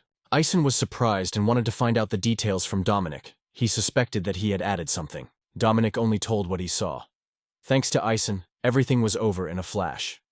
Even though he acted without permission, the reward was still to be given. The hero was grateful. Dominic clarified. "The base salary is 15,000 gold for 3. Usually you can live for a month on 10,000. He also added that due to overtime work, the amount was increased 10 times. If this is true, the heroes should have received 150,000 gold. Dominic scratched the back of his head and said that it still wasn't enough. The administrator was embarrassed. Usually, work with a higher spirit requires the budget of an entire city or country. Ison reassured them that even 10 times the amount was a large sum, and he would gladly accept it. The hero asked if Dominic would share the reward, but he refused. He said he didn't need anything extra, and everything belonged to the guys. Ison didn't understand, but Dominic explained. He just led them to the right place. Even the usual reward of 5,000 was too much. If they didn't accept it, he would just give it all to the guild. The hero agreed, but on one condition. He would treat Dominic to food or sake, otherwise he would feel awkward. He blushed and admitted with a smile that Ison always found the right words. He suggested that he take his partner with him. Ison didn't object. He invited everyone in the guild to celebrate the first successful task. Everyone had fun and celebrated until the night. The next day, Eureka arrived at Sagitel, a branch of the Southern Magical University. She went into the president's office and announced that she had brought a report from the guild. This time it was Eureka who brought the report, and Mel thanked her for her help. Although the girl was no longer a student, she could only see Mel on such official occasions. But Mel noted that she would always find time for her. Eureka felt embarrassed because she had taken up someone's time, but she hoped she would get another chance to complete a similar assignment. Mel mentally noted that Eureka has deep connections with the guild and the university, and this is beneficial for both parties. She noticed that Eureka was looking at her strangely, but she was only embarrassed. She said that her hair was as shiny as before. She confessed that she had always wanted to touch him when she was a student. Mel smiled, thanked him, but noted that it was inappropriate. Mel's hair is a legacy of her clan, and it is only allowed to be touched in exceptional circumstances. Eureka guessed that it was a clan associated with spirits. Mel confirmed that only the chosen ones were allowed to touch it. Her hair was under a magical blessing. If anyone touched it forcefully, they would be thrown back. Eureka realized that almost no one touched Mel's hair, but she smiled and confirmed. Only those who have great magical power, or have received permission from her heart, will be able to touch it. To reach this level, one must constantly improve one's alchemical skills. Even 100 heroes wouldn't touch it just like that. Eureka understood this well and promised to try. Mel was poring over the reports, and something surprised her. One of them mentioned the simultaneous appearance of a spirit and a myasma. The inquiry stated, there were higher spirits and monsters there. Fortunately, no one was hurt. Mel regretted it. If the information had come earlier, the incident could have been prevented. Eureka agreed. Although the system they created with 100 heroes works, it still takes time for full adaptation. Despite this, life became safer. The inventions of Mel and the heroes were really useful. Eureka thanked them for that. Mel admitted that she had created most of the things while she was still an apprentice to the master. Eureka reminded her that now she had to be the mentor herself. Eureka became interested in the president's master and wanted to get to know him. Mel replied that she also dreamed of seeing him again. She returned to the report. Something caught her attention again. The report mentioned a certain TS rank who defeated a demonic beast and scared away the spirit. But how is that possible? TS mages don't work with spirits. Eureka said that rumors were spreading in the guild today, that a terrible spirit and a mysterious magician had appeared nearby. This meant that the magician had exceptional power. The headmistress believed that rank was determined by magical, not physical strength. Talent was not the deciding factor. The girl smiled. If he's really that talented, he should be introduced to the others. Maybe it's time for Choki to visit the city. Mel brought up another urgent report. The number of demons emerging from the miasma was rapidly increasing. Eureka sadly confirmed. The horned mole's hunger is a huge problem. Chemical resources are running out, and they're also eating other monsters' food. Because of this, demons will become more aggressive. The risk of encountering them will increase significantly. The smartest of them will start hunting magicians. Mel said, it's time to be more vigilant. Despite everything, communication between the city and the school needs to improve. Eureka agreed, and suggested improving the transfer of information. A few days later, Ison and Rin were walking around the city. The trip turned into an adventure. They were unexpectedly attacked by a demon, but they easily managed to escape. Then the hero sold the magic stones to an alchemical company. The day turned out to be eventful. One morning, Rin and Ison were sitting on the first floor of the alchemy garden. The boy said that he had already seen everything mentioned in the letter, so he suggested we leave the city this afternoon. Rin agreed, admitting that she liked it here.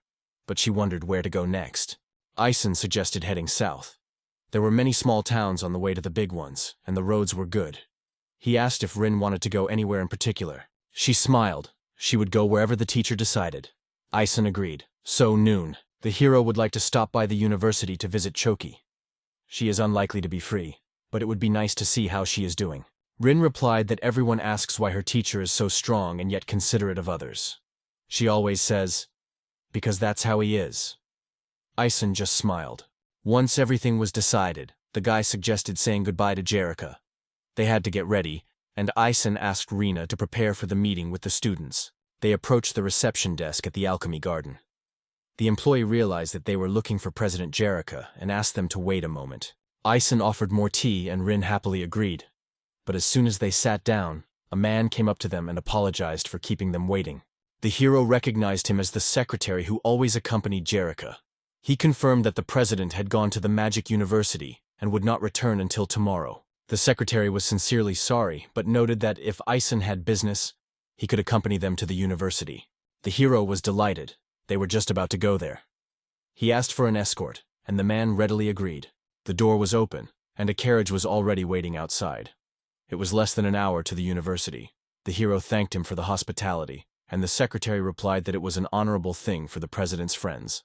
Meanwhile, 3 girls from the student council entered Mel's office. They reported that preparations for the evening course were complete, and the magic speaker was working perfectly. Mel thanked her. Everything was done faster than she expected.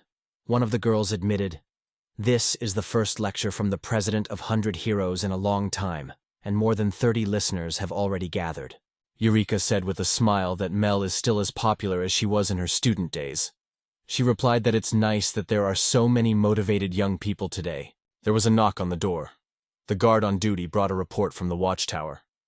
The captain of the guard was already waiting, and the girl allowed them to enter. He reported that strange fluctuations in magic had been detected in the southern part. Normal instruments had been unable to detect anything, and he asked Mel to take a look in person. She thoughtfully walked over to the south-facing window and decided to check it out for herself. The man nodded and turned back to the guard. Although the university was under a protective barrier, no anomalies were detected. Mel didn't attach much importance to this. She would see everything for herself. She raised her magic spear, pointed it upwards, and used magic detection, followed by threat detection. A blinding ball of light shot from the spear, flew through the window, and disappeared into the distance. Mel remarked to Eureka, "If it's magic, they'll notice it." Eureka looked at Chuki in amazement. She had never seen such magical sensors before, and the president had more than enough power. Mel smiled. During the war with the god of evil, this was her usual technique. To Eureka, such pure and graceful magic looked simply fabulous. However, Chuki said with a smile, despite all the praise, this time their technique did not work. Meanwhile, footprints appeared on the field, without a visible owner. The transparent creature was slowly moving towards the university. Even so, the range of Chuki's magic was impressive. Mel admitted that her master was superior to her in sensory magic. Eureka understood that it was the prophet. This surprised her. Mel confirmed. Her mentor heard voices all around, as if he had eyes everywhere. He was an incredible spirit instrumentalist, able to speak to the earth and even plants. Belgrind noted, "Communicating with the spirits of the earth is impossible if you can't see them." Eureka was surprised. Even in an open field, it was impossible to see lower-class spirits. Mel confirmed that weak spirits couldn't even speak. Even among the 100 heroes, only a few understood the language of spirits. But the prophet could very well learn to speak to them. Eureka became even more interested in this figure. Mel was surprised. There was a magical reaction, but the creature was not visible. The balls of energy froze in one point. She looked closely and asked Eureka. She also noticed strange magical activity. The rustling grew louder until the leaves began to form. A body. Mel didn't expect to see Titan here. Eureka was amazed. It was a demonic beast with supernatural regeneration and strength. They didn't understand how he got here. Despite only sensor data, he was over 13 feet tall. Mel assumed he had hidden his body with magic. The headmistress only asked not to say that he was invisible. Eureka exclaimed. The god of evil also had such magic. It allowed him to pass by others unnoticed. Mel confirmed her guess. It was a complex magic that could only be detected by a combination of sensory and perceptual magic. And demons didn't have the ability to do that. According to research, tyrannical ogres only possessed earth magic. But this one had mastered invisibility. He had clearly mutated. Mel explained that if a demon eats the flesh of an evil god, the myasma will cause its body to change. Some even gain the magic of the deity, and when her magic revealed him, the creature took off its invisibility. She realized that she had been noticed. The demon turned out to be intelligent. Belle was horrified. This Titan ogre could learn even more spells from the flesh of the evil god. Meanwhile, the ogre raised sharp stone blocks into the air and used a crystal cannon. Huge pieces of rock flew into the building. One flew right into the window where the director and Eureka were. They managed to jump out. There was a powerful explosion, and the entire building began to collapse. Eureka coughed from the dust and checked to see if Mel was okay. The president was also concerned about her condition. They had jumped from a great height after all. She said that only her leg hurt a little. Mel looked at the ruins and noticed that it was too sudden and strong an attack. Fortunately, it was her personal laboratory. Almost no one went there. And the magical barrier warned her of the invasion. Only she and Eureka were inside. But the girl was worried if the other buildings were damaged. At that moment, a security guard ran up and asked if the president was okay. Mel wanted to make sure everyone was aware of the situation. The girl said that she had already notified the guards in all sectors that 2 buildings had completely collapsed. Mel was horrified to learn that the assembly hall near the center had also been destroyed. She instantly rushed to make sure the students were okay. The guard reassured them. Thanks to Chuki's protective magic, no one was hurt. Those who didn't manage to get out were trapped under the rubble. But the protective spell created space for survival. They wouldn't be crushed. The good news. All the university buildings were reinforced with protective magic. They absorbed blows, turned into shields, and formed a temporary shelter under the rubble. The architects laid this out together with the wizards. But Mel understood that if nothing was done, the situation would become critical. The creature would devour everyone. The guard recognized the monster as a Titan ogre, covered in miasma. Mel confirmed that it had evolved and was capable of using the magic of an evil deity. Apparently it was hungry, and the large crowd of people made it a perfect meal. She held a magical device for communicating within the campus. All the teachers were to be involved in rescuing and evacuating the students, while the security guards were to distract the ogre. The president ordered a state of emergency to be declared in Pioneer City. They were to contact the strong adventurers through magical beacons or letters. The main thing now was to buy time. Mel turned to Eureka and offered to help evacuate the students. She thanked her sincerely. She could have used alchemical medicines, but she didn't want to leave Mel. After all, a regular ogre titan requires 10 heroes, and this one is even stronger because of the miasma. Eureka understood that there were not enough people, and was ready to fight alongside Chuki. But she replied that Eureka should save herself, because that is her value. The director was supposed to focus on saving them, and assured them that the beast wouldn't overpower them so easily. The knight reported that the signal had been transmitted. Eureka clearly understood everything, promised to return as soon as possible after the evacuation, and said goodbye. Mel smiled. She felt like her teacher, showing off to her student. She knew. Titan ogre regenerates until their heart, the core, is destroyed. The monster was approaching, preparing to attack again. There was a rumble of footsteps. The knight approached the president. The security team was ready. They needed to buy time, and Mel warned Titan that they would have to wait a while. Meanwhile, Eason and Rin noticed smoke in the sky as they headed to the university. Rin pointed it out. It was important. Smoke was rising from the university. The secretary didn't believe it at first. It was a signal spell. And he immediately recognized its color. Eason asked what was wrong. It was obvious that the problem was serious. The concerned secretary explained that this signal was only used when the guards could not handle the demon. He immediately stopped the carriage. He returned to the heroes. He had a request for them. His plan was simple: return and ensure safety. But he knew that these two had high status in the city. The appearance of a magical beast during the mayor's absence could cause panic if outsiders found out about it. For the secretary, this was a special place. He bowed his head sincerely and asked the heroes for support. Eason smiled. The man was extremely honest. The hero looked at the smiling Rin. She felt the same way. Eason asked the secretary to look up. He and Rin would definitely help. After all, when friends are in trouble, there is no room for indifference. They rushed forward. The secretary warned that the road would be shaky, so he apologized for the inconvenience. The carriage sped ahead, and Eason thought, if they were late, it would all be in vain. He looked at the secretary and said that they would go on alone. The hero made sure that Rin was ready. She answered confidently. Ison suggested running on foot. It would be faster that way.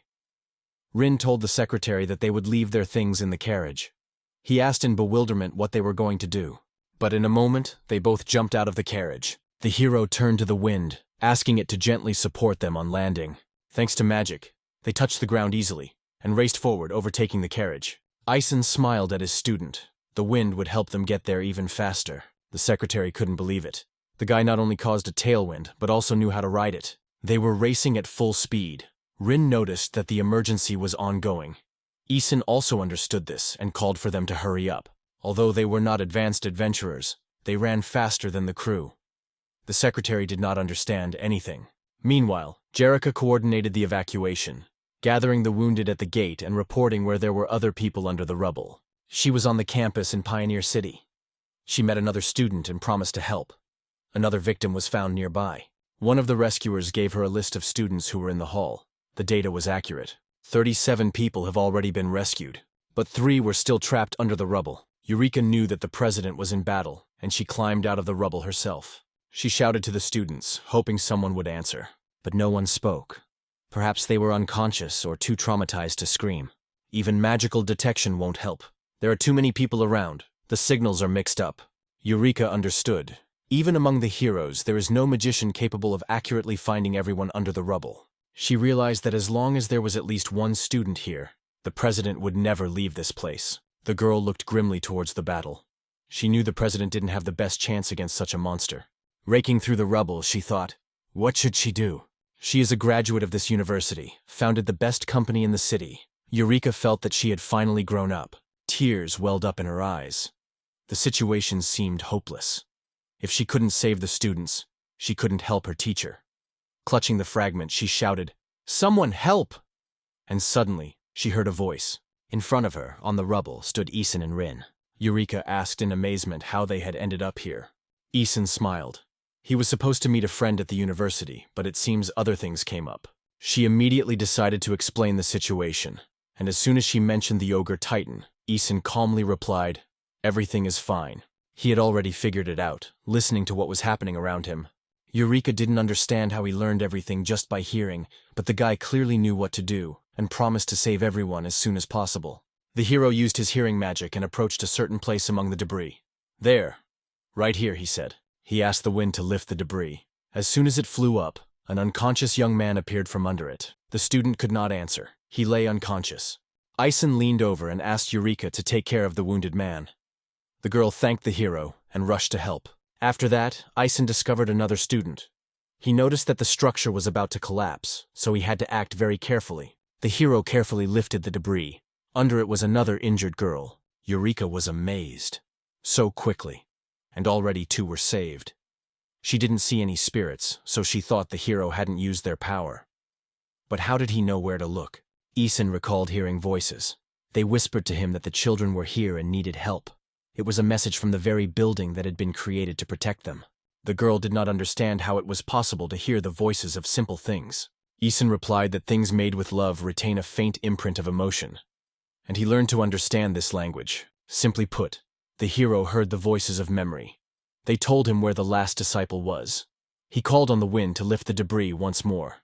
Everyone was shocked when the debris rose upward.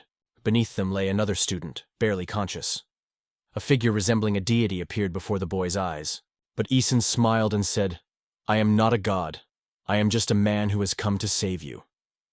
The young man smiled back, and they pulled him out. Eureka was amazed.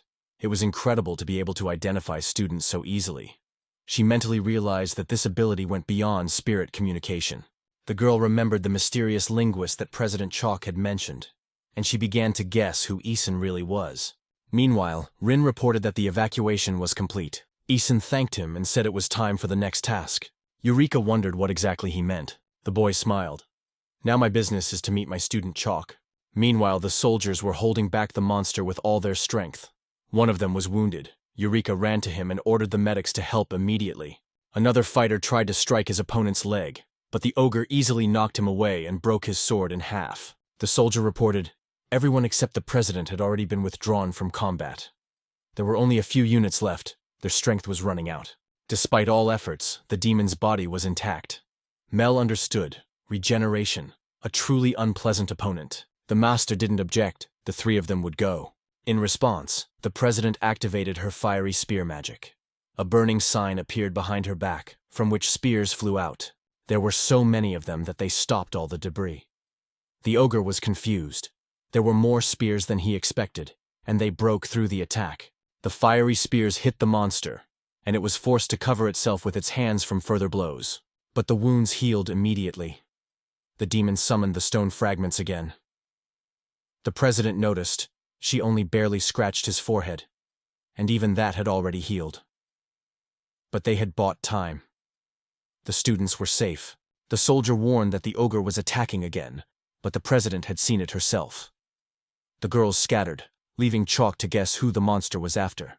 She noticed that the creature was using ice cubes to close the distance between them. The monster aimed straight at her, but Mel dodged and repelled the attack again with her fiery spears.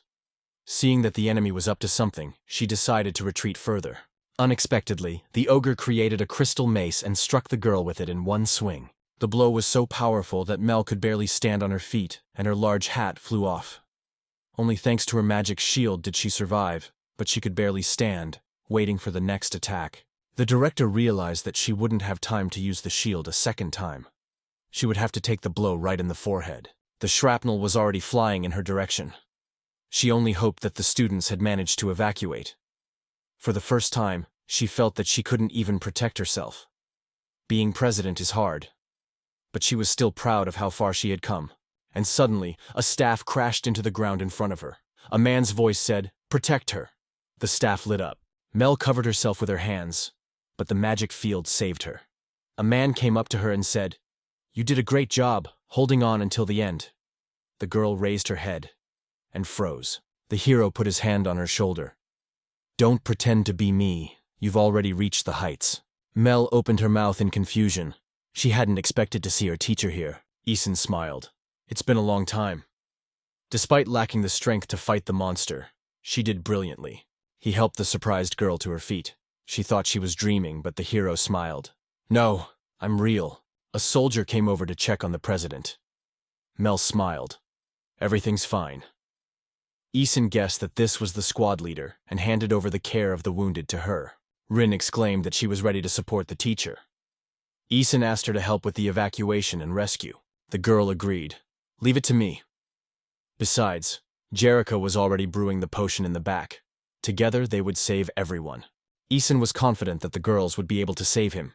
His task was to defeat the enemy. He approached the ogre titan. Well, time to begin. His staff was already saving him from ice attacks. He suspected that the enemy was preparing something more powerful. It must be an intelligent creature. Ison even wanted to talk to him, apologize for his words, and asked him to leave. In response, a deafening roar. The monster obviously didn't understand the language. Ison prepared for battle, but he knew what he was doing. He got into a fighting stance. "I'll teach you how to lose." The commander wanted to stop him. "This is too dangerous." But Chalk only looked at her in surprise. "It's a magician!" the girl exclaimed. "And he's with a staff. Fighting hand-to-hand with such a monster is suicide." But Chalk just smiled. "Don't worry. Everything will be fine." She knew it was no ordinary staff. And then the ogre swung a huge mallet. Ison stopped the blow with one swing of his sword, holding the staff in his other hand. "You're too slow." He ordered his body to activate instant power, and in an instant he hit the monster in the stomach. The ogre was thrown back. The commander was shocked. That speed was beyond even combat reinforcement. Mel smiled. "Of course. It's the prophet." She confirmed. "This man is their teacher. They learned magic and even hand-to-hand combat from him. He is stronger than all the heroes." Ison swung his sword and cut off the enemy's huge arm with one blow. The ogre tried to attack with the other, releasing an icy wave. The hero used the storm dissection technique. All the debris instantly scattered into small particles. Ison jumped up with lightning speed and cut off the monster's other arm. The hero understood that this was not the end. He ordered his body to accelerate even more. The confused ogre barely had time to follow his movements. The enraged beast tried to jump further away to have time to recover. But Ison noticed that due to the continuous attacks, regeneration could no longer fully restore the body. He instantly closed the distance and struck again. Although the monster's arm grew back within seconds, Isin was ready. He emphasized that the key was the penetrating movement. The ogre once again created the crystal mace in his hand. Isin gripped his sword with both hands, focused his strength, and commanded the blade to slash without stopping. His blow was aimed at the enemy's weak spot. The hero created a magical wave and activated the Judgment of Faith technique. With one swing, he shattered the enemy's mace into small fragments. A magical wave instantly tore apart the body of the terrible titan, who didn't even have time to understand what had happened. The girls held their breath. The monster's body split in half and fell to the ground with a dull thud. Isin sheathed his sword, and Mel approached him. This was exactly the result she expected from her teacher. Everyone was amazed that the hero had dealt with the titan so easily. But Isin himself gave her credit. It was she who bought precious time to save the students. Mel blushed and said he was praising her too much, but Isin disagreed. She had accomplished her goal. She had protected the students. Mel remembered that her teacher had always been like that.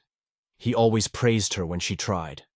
That was why all the students were drawn to him so much. She remembered training together and thought, it was always like this. Hanging her head in shame, Mel knew she was a little selfishly wishing for the teacher to praise her again. Isin had already forgotten. But he remembered her hint and reached out his hand to Chalk. He gently stroked her head, just the way she wanted. Mel leaned her head against the teacher's shoulder. That's exactly what I wanted.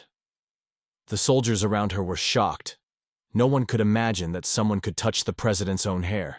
She put her hand on his shoulder and thanked him. She felt much better. The hero was happy. It seemed that she no longer needed medical help. After the first aid, she felt fine. But she had something else she wanted to say. And although she had many thoughts, she decided to say the main thing. Mel welcomed the teacher home. They were all trying to rebuild this world in anticipation of him. Isin smiled. I'm home. And thanks to you, I can see this wonderful world again. The next day, the Global Guild was buzzing like a hive. The guild held a celebration in honor of the victory over the demon in the tavern. The administrator noted that the university and Pioneer City were under threat, so those who saved them should be rewarded. A wealth of materials were collected from the body of the ogre titan, which brought the university a huge amount of money. They were used for reconstruction. A banquet was also held to honor the guards who had risked their lives. The celebrations in the city lasted for several days, and when everything had calmed down, Isin and Rin finished their meeting and set off south at dawn. Mel was upset. They were already leaving, and she didn't even have time to thank Isin for everything. But the hero only smiled. He had already received enough useful things to fill the magic bag. The president wished they could stay a little longer. She wanted to talk to the teacher, and to Rin-chan too, because it was fun. Rin thanked Mel, who had also enjoyed the conversation. Mel had already heard what Isin was in. She confessed that she was shocked that the teacher had not aged at all, and even looked younger. The hero explained that it was all thanks to the Spirit Emperor, who had cured him. Isin's portraits were once painted by old people, so few people remember his real face. And even after the war, many people bore his name. Mel thought that as a prophet he would be welcomed in any city, but with his current appearance he might not be recognized. The hero doesn't mind. He just wants to see the world his students have created. The president was delighted. She hoped it was true. Isin assured her that she was also one of his wonderful students. He was glad he had come here so soon after returning from the spirit world. Mel blossomed at those words, but she still wanted to thank him and gave him a small token. It was a certificate from the president of the University of Magic, which might come in handy.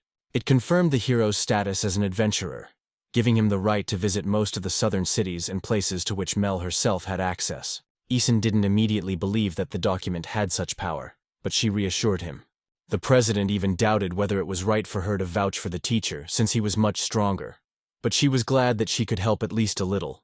She asked where they were going next. The hero replied, south, to a trading city where another of his students lives. Mel warned him that as soon as he found out about the teacher's arrival, there would be a commotion. It was better not to say anything in advance. Isin agreed. He didn't want to cause trouble. Mel promised to help keep him incognito. The university would keep the secret, and she wanted to play the joker. Eureka approached them. She had heard about the trip at the victory celebration and handed Isin a letter of recommendation. The letter was to be opened only by a representative from the Kato Daram company she knew. Thanks to the magic seal, he would know that it was she who wrote it. In the letter, she explained who Isin was and asked him not to make a fuss. Isin thanked her. Eureka had always been kind to him. Mel shook Rin's hand and entrusted her with the teacher. The girl promised that she could be relied on. Eureka and Mel waved after them and wished them a safe journey. Rin also thanked them for their concern and said a warm goodbye. So Eason and Rin left Pioneer City Sagittal and headed south. New adventures and new students lay ahead. Half a day of travel had passed. Eason was surprised at how quickly the time had passed. There was so much beauty around him that it was hard to take his eyes off him. Rin agreed. She wasn't even tired. They reached a post town with a few taverns and shops. The hero remembered his student who once wrote, "Convenient roads are important. He really did a good job on them." The sun was still high, so Eason decided he could keep going. He told Rin that there was a trading town a little further away, and he wondered how best to get there. Rin thought there was no other option but to walk. But the hero remembered. One of his students once wrote that he was selling carts and had opened branches in postal towns. That guy started his own business a few years ago, and his company even rented out carts. Maybe there's a branch in this town too. Eureka explained. For the convenience of trade, cart rental points were opened in postal towns. Even experienced adventurers could rent transport. Eason asked Rena what she thought. If she was tired, they could take a cart. The girl thanked him and assured him with a smile. She wanted to walk this path with the teacher. She clenched her fist and showed that she was not afraid of fatigue. Thanks to his training, she no longer gets tired from ordinary walking. Besides, Rena thought it would be much more interesting to walk together. The hero laughed and agreed. The only thing he really wanted to see was the branch his student had opened. And Rena willingly joined the walk. They reached a small village and entered the wagon rental building. The door creaked and a man greeted them from inside. Eason looked at the contract board and was surprised. All the carts were already reserved. The salesman apologized. But the hero wasn't upset. He just wanted to look at the store. They would reach the trading city on foot. The salesman was genuinely surprised. He warned that it would take a whole day on foot and advised us to buy a tent. But it turned out that the travelers already had one. The seller admitted that it's rare to see travelers these days who aren't affiliated with any organization, especially at that age. They're real daredevils. Eason smiled and thanked him, wondering if things were really going so well, since the student's letter had mentioned a lack of customers. The salesperson explained that this store is located near a rapidly developing city, which is why the number of bookings has increased recently. The hero suggested that demand grows with the cities. Rena suggested visiting neighboring cities to see it with her own eyes. Eason thanked him for the information, said goodbye, and wished him safe travels. As he left the building, the hero wondered what he should say to Rena. The atmosphere was pleasant, and his student had created a real community. Rena completely agreed with this. The student had learned well the importance of good customer relations, and this was thanks to Eason's guidance. But the hero himself denied that it was not his merit, but the talent of his students. He was sincerely proud of them. They decided to take a short break at a coffee shop. Rena was happy. Having lunch with her teacher was a real pleasure for her. We ordered an omelet. Eggs were prepared especially deliciously in this region, and there were plenty of cafes. Eason expected to reach the trading city by evening. If they picked up some extra work along the way, they would make it in time. Although he loved night walks under the stars, it was better to arrive before dark. Rena agreed without hesitation. After resting, they set off on their journey. Along the way they saw a stopped cart. The man tried to lift the unicorn with the horn on its forehead, but the animal wouldn't get up. Eason and Rena came over to ask what happened. The guy with glasses apologized for blocking the passage. The hero did not condemn him. He simply asked if the cart had broken down. The place was dangerous. The boy confirmed. The unicorn refused to go. The merchant couldn't abandon the goods, so he asked his partner to go get help. But it could take a day. But leaving the car unattended was also dangerous. Eason looked at the unicorn. It was a peaceful magical creature, much more resilient than ordinary horses. But it was obvious that the animal was feeling unwell. The merchant suspected grass poisoning and gave the animal an antidote, but the animal's condition did not improve. The young man hesitated a little, but asked permission to examine the unicorn. Eason crouched down, touched the animal's muzzle, and asked permission to speak to it. He heard the unicorn's voice. Its right hind leg seemed paralyzed. He wanted to help its owner, but he couldn't. The merchant watched in surprise as the boy understood everything. Eason approached the animal's leg. He carefully pulled out the small needle. It was embedded deep in the skin. As soon as he pulled it out, the unicorn shuddered and instantly got to its feet. Eason showed the merchant the needle. It was a poisonous hedgehog needle. Even outside the body, it continued to inject poison. Now that she was out, the antidote could be given. The merchant thanked her and said it was no problem. They weren't that far from the outpost town and hadn't seen any hedgehogs. It was probably a trap. The poison was too strong. Eason threw away the needle. Merchants often suffer attacks from bandits or competitors. But this time, it is unclear who wanted to harm them. The merchant poured the medicine into a bowl and gave it to the unicorn. It should soon recover. He thanked him again. Eason seemed to have a knack for word magic, which surprised the salesman. The merchant mentioned that his colleagues sometimes use this kind of magic. Spirit magic and prophecy magic are similar, but the former sounds cooler. This was the first time he had seen it used in this way, and Eason considered it a common thing. Mages usually control creatures through elemental magic, but dialogue with them is difficult. It's truly a miracle. Eason smiled. He said he just traveled a lot and often encountered different creatures. During the war, he had to communicate even with people who could not speak due to injuries. This is what developed his abilities. The unicorn gently touched his hair. He was happy and left in good humor. The merchant was sincerely happy. His animal had been suffering recently, but now everything was fine. Now that everything is in order, it's time to leave. But it's worth checking the cart itself. It may not be possible without a mechanic. Eason touched the cart and asked what was the matter. Listened to its voice. I sat down by the wheel axle. There was something there. It was a piece of metal covered in a thin layer of liquid. Rena suspected it was a magic potion. Eason confirmed it was a movement restriction potion. It was probably someone's trick too. Now the cart could move again. The seller was delighted and thanked him again. He guessed that the travelers were well versed in technology. The magic of words to things required true understanding. They say things that are well cared for have a soul. Eason just heard it. The merchant was embarrassed. Perhaps this was only possible because he really loved his cart very much. Eason saw that everything was in order. He wished them a safe journey. The merchant guessed that the heroes were going to the trading city. It was a long journey, and for the help he had received, he wanted to take them with him. After all, he was also heading there. Eason asked if he would be a burden, but the merchant was only glad. It was the least he could do to repay the help. Such a chance doesn't come around often. Eason looked at Rena. She smiled and said that the decision was up to the teacher.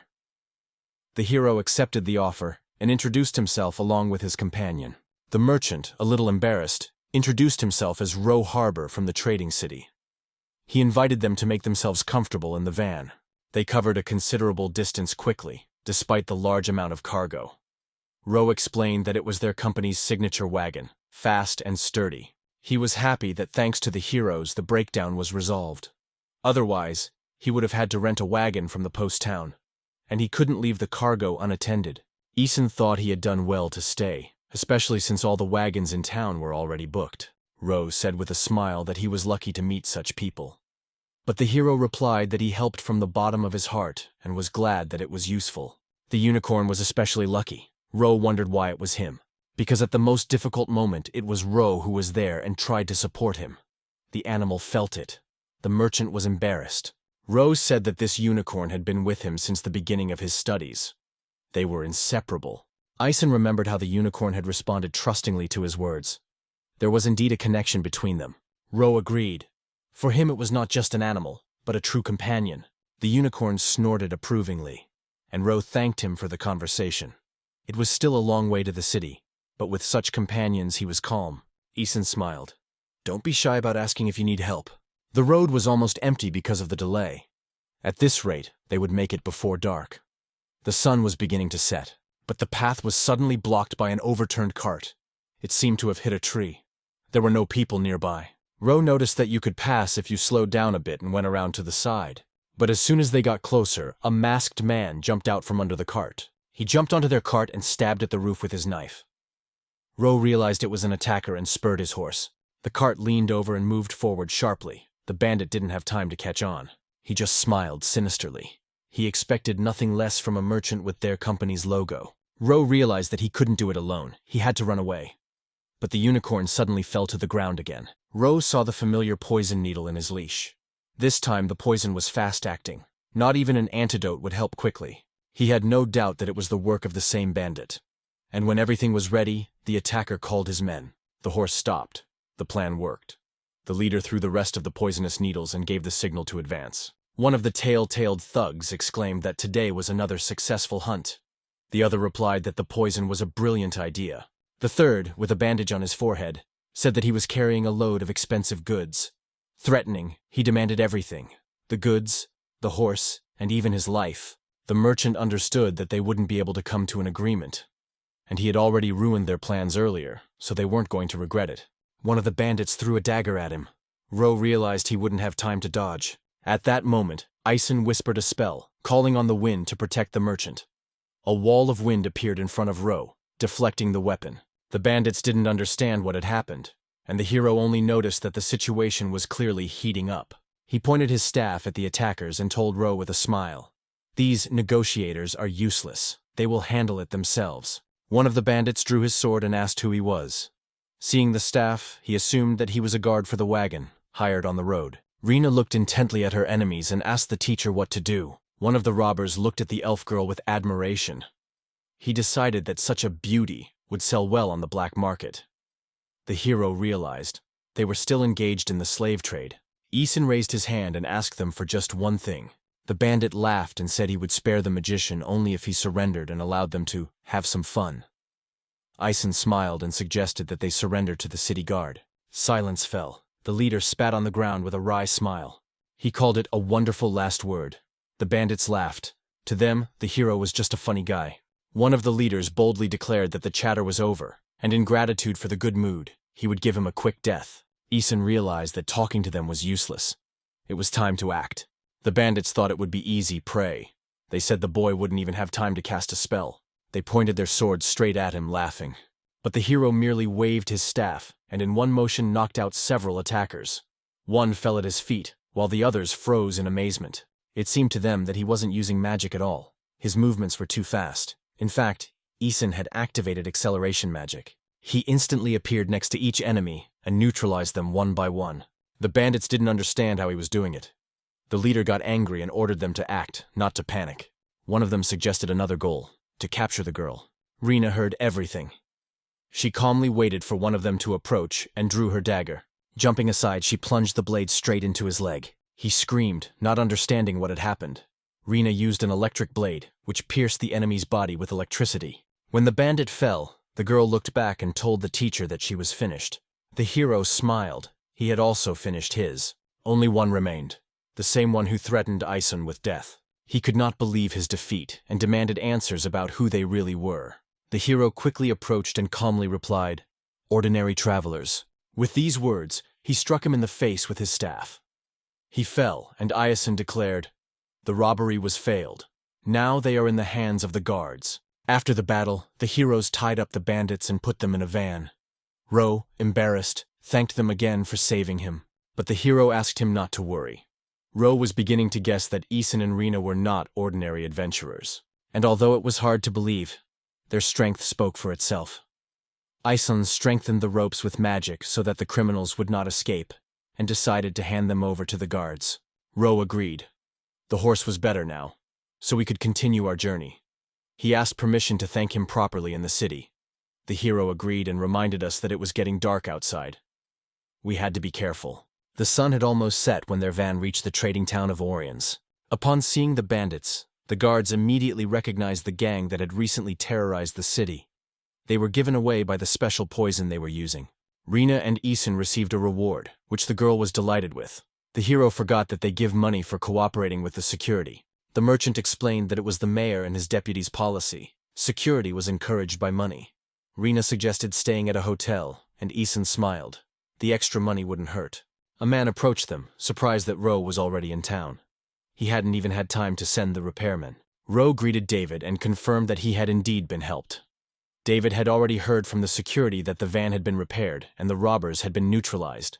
Looking at the young heroes, David adjusted his glasses and said enthusiastically, "These guys are simply incredible." He bowed to them and sincerely thanked them for saving his comrade and horse. After introducing himself, David promised that he would do everything he could to repay the favor. Ison replied that he would have done the same in a similar situation. But David insisted that he had to repay. Ro agreed. Otherwise, one could not consider oneself a worthy merchant. He heard that the heroes planned to stay and asked if they had chosen a place to spend the night.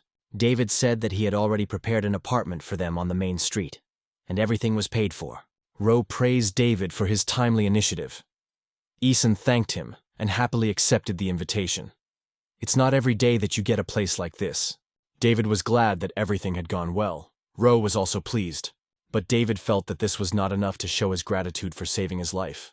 So he asked for some time to do more. As an addition, he invited them to dinner at his own expense. Eason looked at Rena, waiting for her thoughts. She called the restaurant a great choice. David had already made a reservation, having planned everything in advance. The group chatted lively along the way. Eason wanted to leave his things and take a walk around the city, and Ro kindly agreed to take them there. Upon entering the apartments, Ro wished them well, and they agreed to meet in 2 hours at the entrance, a restaurant just around the corner. Rena's eyes sparkled with joy. The room was spacious, with several beds and even its own bathroom. The hero suggested leaving his things behind and taking a walk through the surrounding streets.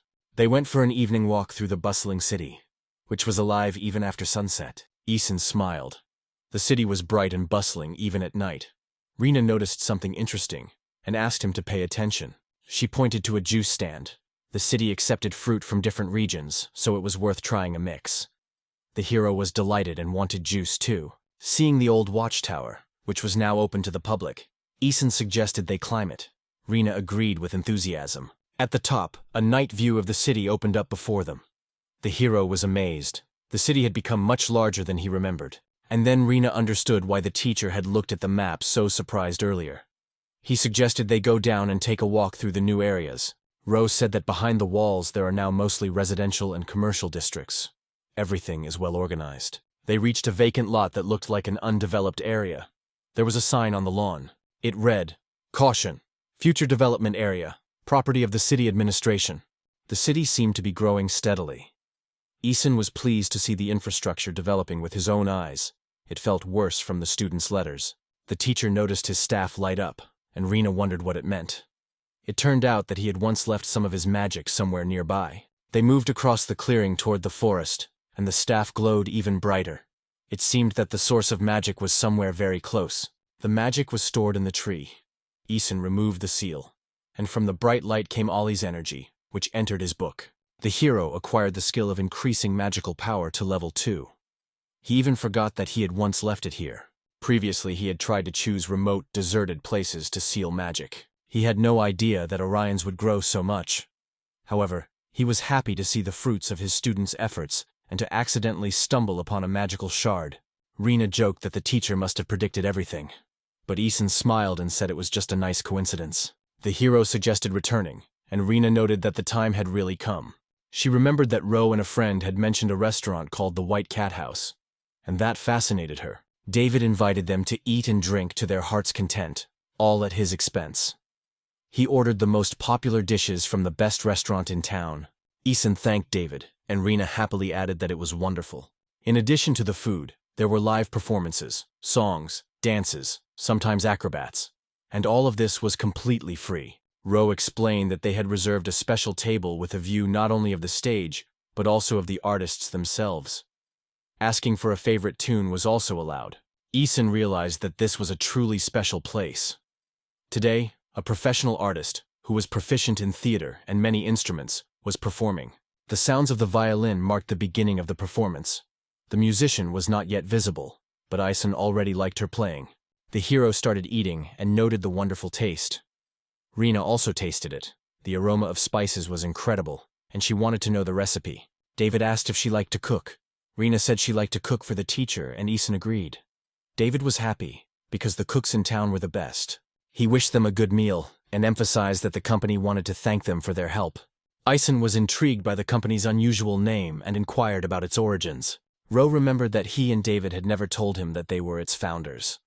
The magician David and the merchant Ro had created it together. A lot of time has passed since then. The company has brought together many specialists and now provides services from business consulting to forging. They had previously said they were colleagues, but the hero had no idea they were the founders. Ro confirmed that different professions did not prevent them from uniting. When David learned the truth, he was even more eager to thank them for their help. They expressed their sincere gratitude for their kindness. It turned out that Eason already knew about the company, because his friend named Eureka works there. These names struck his friends. Ro clarified. This is the head of the alchemical garden. Eason showed the letter with her seal. Ro confirmed that Eureka was their friend who had helped develop the company. David recognized the magical seal that was unique to her. He asked not to think that they suspected anyone. They just wanted to make sure. As they read the letter, Ro and David's faces changed from smiles to surprise. Their gazes flew to Isen. Ro, sweating a little, asked again, "Is he really the same prophet Isen, master of the 100 heroes?" The boy nodded. It was true. He didn't think they would find out. The boys were shocked. The legendary hero himself stood before them. David added that even songs were composed about him. Ro admitted that he imagined the prophet as an old man, covered in spells that hide his age. Isen had indeed lived for a long time in a place where time slowed down. He wondered at what point his figure became legendary. Ro adjusted his glasses. "You really are famous. I don't know the details, but I've heard a lot about you." David confirmed that the stories were not lies. Not even Jericho would dare to make such a thing up. Who would have believed that the legendary sage walked among them like a spy? The guys were momentarily frozen in doubt, and Ro decided to ask David if this could be possible. He smiled. It had occurred to him too. Turo didn't understand, so Ro explained. The artist they were talking about was too famous to appear in such a remote place, but she was that girl out of 100 heroes. The hero looked in surprise at the stage where the wings were opening. The girl's heart pounded again in her chest. Nostalgia gripped her. She clutched the violin and hurried away. Suddenly she ran off the stage and rushed towards the boy. She knew it was him. The hero was back. With all her strength, she hugged her beloved teacher, rushing into his arms. The young man smiled. The melody seemed familiar to him, as if the field itself were playing it. The girl replied that it was natural. After all, her master was sitting among the listeners. Ro froze with his mouth open. One of the heroines approached them without hesitation, as if everything was normal. They were lucky that their table was in a closed area, so the unexpected scene didn't attract too much attention. Fela didn't want to let the teacher go. She was terribly sad. No one would have thought that Fela was a world-class musician. The hero remembered her as quiet and reserved. Leaning against him, she listened to his heart and felt real warmth. David thought she seemed more modest in her speeches. Ro smiled. He and David were thinking the same thing. Fela finally noticed them and apologized. She couldn't keep her cool in front of her teacher. He apologized for the fact that her emotionality might have scared them. But that's how she is. Always sincere. The girl exclaimed happily that he remembered her name. Isen only raised an eyebrow in surprise. How could he forget his student? She hugged him again, saying that this moment was in her top 5 happiest moments.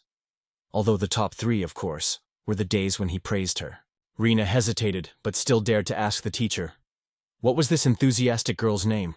The hero introduced Rena to Fela, his student who always tried to make people smile. Fela looked at Rena and felt that this girl also had tender feelings for the teacher. She was probably his student too. Rena confirmed that she was the newest of his students, having recently become his follower. As Fela recalled, it was Rena who sometimes answered letters instead of the teacher. Some of them mentioned her name, and Rena confirmed this. Fela happily said that Rena was now her younger sister. Fela admitted that Rena looked very cute, and they were both in love with the same person. That automatically made them friends, so she proposed friendship. Rena happily agreed. Vrodold said he had ordered a separate room so it would be quieter and suggested everyone move there. The hero agreed, and the whole company left together. Ro apologized for the not-so-appealing room, but the hero asked him not to worry. On the contrary, he was grateful for the care and foresight. Fela had previously seen a passage from the letter that mentioned that revealing Isen's identity was dangerous, so she decided to keep quiet. But she noticed that the teacher had regained his former appearance. The hero confirmed that he had fully recovered and was traveling the world to see his students and learn more about new places. Fela was delighted and called it a real coincidence, because she also travels and visits different cities. The girl asked permission to join the teacher on his journey. Isen recalled that she had previously worked in the north, gathering a theater troupe of talented artists. Then she left the city. In a letter she wrote that she wanted to perform all over the world. Apparently she never stopped, and the hero was glad that he remembered her message. He replied that it was impossible to forget such colorful letters. The girl smiled and admitted that she really wanted him to remember her. If they bypassed Sagittal, then they were heading south, and Fela was on her way there. She knew where several students were and would be happy to help if they took her with them. The hero didn't object and asked Rena's opinion. She just smiled. She was ready to accept any of his decisions. The guy assumed that Fela had her own purpose in the trip, and if it didn't conflict with their plans, They would be happy to take her with them. Fela assured that everything is just the opposite. She feels inspired next to her teacher, and this is the most valuable thing for art. That was why she wanted to go with the teacher and Rena so much. Ison looked at Rena, and she nodded approvingly in return. The boy confirmed it, so they would be leaving soon. Fela beamed with joy, thanking the teacher for this decision and promising to do her best. Ro noticed that the conversation was over and suggested they return to dinner. Ison supported the idea. It would be a good idea to celebrate the meeting with an old friend and drink to the reunion. Fela hugged Rena and suggested that they sleep together. She'd already dreamed of talking about the teacher in a whisper, and Rena did not object. The hero was glad that they got along well. David called the hero for a moment. In the hustle and bustle, he completely forgot to tell him something important. He asked permission to join their journey, as he had information about another hero from the trading city. The hero assumed that it was about Mesh. Ison didn't know Floud would be here and was initially headed to meet with the mayor. David explained that the mayor was a busy man and rarely came to town, so he would like to help with the investigation, find out where the hero is, and pass on this information. If possible, Ison should visit the company's office tomorrow. The hero thanked David and promised to come. David wished everyone good night and said goodbye. Ro and David returned to the headquarters of the Doors to Word Magic Company. They went up to the 4th floor, to the supervisor's office. Ro sat down in a chair. He sighed heavily. David noticed that it had been a busy day. Ro took off his glasses and agreed. The van broke down. They were attacked by bandits, but everything worked out. He had no idea that he would meet the Prophet Ison himself, a childhood legend. David nodded, and yet they were able to become friends even before they knew who he really was. And the hero turned out to be the co-founder of the Door of Word Magic. Without formalities, they managed to get to know each other for real, and this proved that Ison is really reliable. And for a merchant, this is very important. David wanted to respond in kind, and suggested starting to gather information right away. He added that the city council reception desk should be open at night. Although the matter is not urgent, they, as representatives of a large company, have a chance to be heard. Ro opened the door. They would go to the management department first, but David stopped him. The deputy mayor wanted to give them a task. It might be dangerous, but it was worth a try. Ro agreed. It would be a good opportunity to start the search.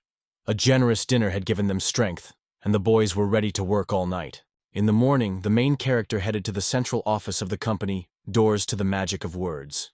He looked at the large room and said, "I'm here." Although it was still very early, there were already quite a few people there, so the rumors of the company's success were true. Ison remembered that he had to go to the reception. He wished the girl good morning and politely asked permission to ask a question. She asked what business he had come to do. Ison gave his name and said he had a meeting with Ro and David. The girl asked if he meant the director. The guy confirmed it, adding that he had been personally invited. She apologized for the misunderstanding. Before she could ask anything, a male voice interrupted her. Someone was calling Ison. It was David. He had guessed that Ison had already arrived and had come to meet him in person. The girl was surprised that Mr. David knew him and apologized for the cold reception. David asked not to worry. He hadn't informed the staff in advance. But Ison was his debtor, and next time he would greet him with due respect. Everyone in the office immediately became interested. Who was the guest? If the director himself came out to meet him. And they were heading to the meeting room. People whispered, "Who was he?" If the boss called him a debtor. The receptionist thought for a moment. She thought she knew all the influential guests well. But now she wondered, who was Mr. Ison really? As he climbed the stairs, David apologized. He had hidden Ison's status from the employees, but the hero said that everything was fine. Caution is a useful thing. David jokingly noted that he had no companions with him. It turned out that the girls had talked all night and were still sound asleep. They reached the 3rd floor where the main conference room was. David warned. Besides Ro, there would be another man there. He had information about the mayor. The hero did not object. The man opened the door and invited Ison in. There they were met by Ro and another gentleman with a mustache, who introduced himself as the deputy mayor of the trading town, named Woods. He was genuinely pleased to meet the esteemed Mr. Ison. Ison responded politely and thanked him for his time. David added that Woods was a reliable person. He explained everything to him, and the man insisted on meeting in person. The city was thriving thanks to the mayor's decisive actions, and he had heard a lot about Ison. It was an honor for him. Woods added, If the mayor had known about the visit, he would have postponed all business. He thanked him for his modest arrival.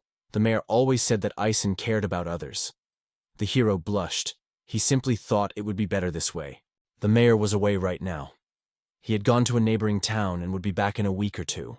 Now they have someone who will immediately notify them of his return, so they can schedule a meeting. Ison thanked David, Ro, and Mr. Woods for their support. Woods asked not to thank him, and asked if the hero had any plans after this meeting. He replied that it was nothing special. Woods wanted to ask for a favor, relying on his abilities. It was about using prophetic power to learn the truth from the criminal, without violence. Ison asked whether Mr. Woods understood exactly what he could do. He assured him that, of course, he was not just a bureaucrat. He reminded that in trading cities there are special farms where harmless demonic beasts are raised. The hero mentioned taming. Since ancient times, there have been tamers who made contracts with demonic creatures. He himself was involved in this, although the industry is still poorly developed. But now an urgent message has been received at one of these farms. The animals are out of control, and the barriers are not working. The hero understood. Woods was asking him to stop the creatures without causing harm. And he was right. These animals are very valuable, so they can't be killed. David usually took on such cases, but now they were short of specialists. The hero assumed that Rena and Fela would go with him. David was delighted. Their talent was worth 100 people. In that case, Ison agreed to fulfill the request. He would still stay in the city for a while. They shook hands. The hero thanked him, and Woods admitted that this help was very valuable. The reward would be worthy. When they agreed, the hero suggested getting down to business immediately. Woods promised to give him the map. The rest would be learned on the spot. Ison asked if he could pick up his students first. David replied that everything was ready. They were waiting in the reception area. David opened the door and said he would escort them. As they emerged, Ro expressed his surprise to Woods that Ison had agreed so quickly to an unexpected request. Woods agreed. He was also surprised. He did not expect such openness. Seeing the prophet with his own eyes is already an event, and such a response. Among the 100 heroes, including the mayor, there were many benevolent ones. Ro believed it was because of Ison's influence. The mayor had a strong character that shaped the atmosphere of the city. Perhaps he had learned this from the prophet as well. Ro invited Woods to sit down and made tea. He guessed that he had another task, and he was right. It was a request on behalf of the brokerage company. Such organizations cooperate with the city, and even minor assignments are well paid. Their company is one of those that is trusted first. But this mission was not easy. It was a task with increased danger. On the outskirts of the city there was a large estate where a man known as a scientist lived. But lately something strange had been happening there. Since the beginning of the year, he has not communicated with anyone, sitting in seclusion. Sometimes people only visit him with provisions. Ro assumed that the scientist was immersed in research. Perhaps that was the problem. Eventually he began asking visitors if they wanted to learn about the power of the Dark God.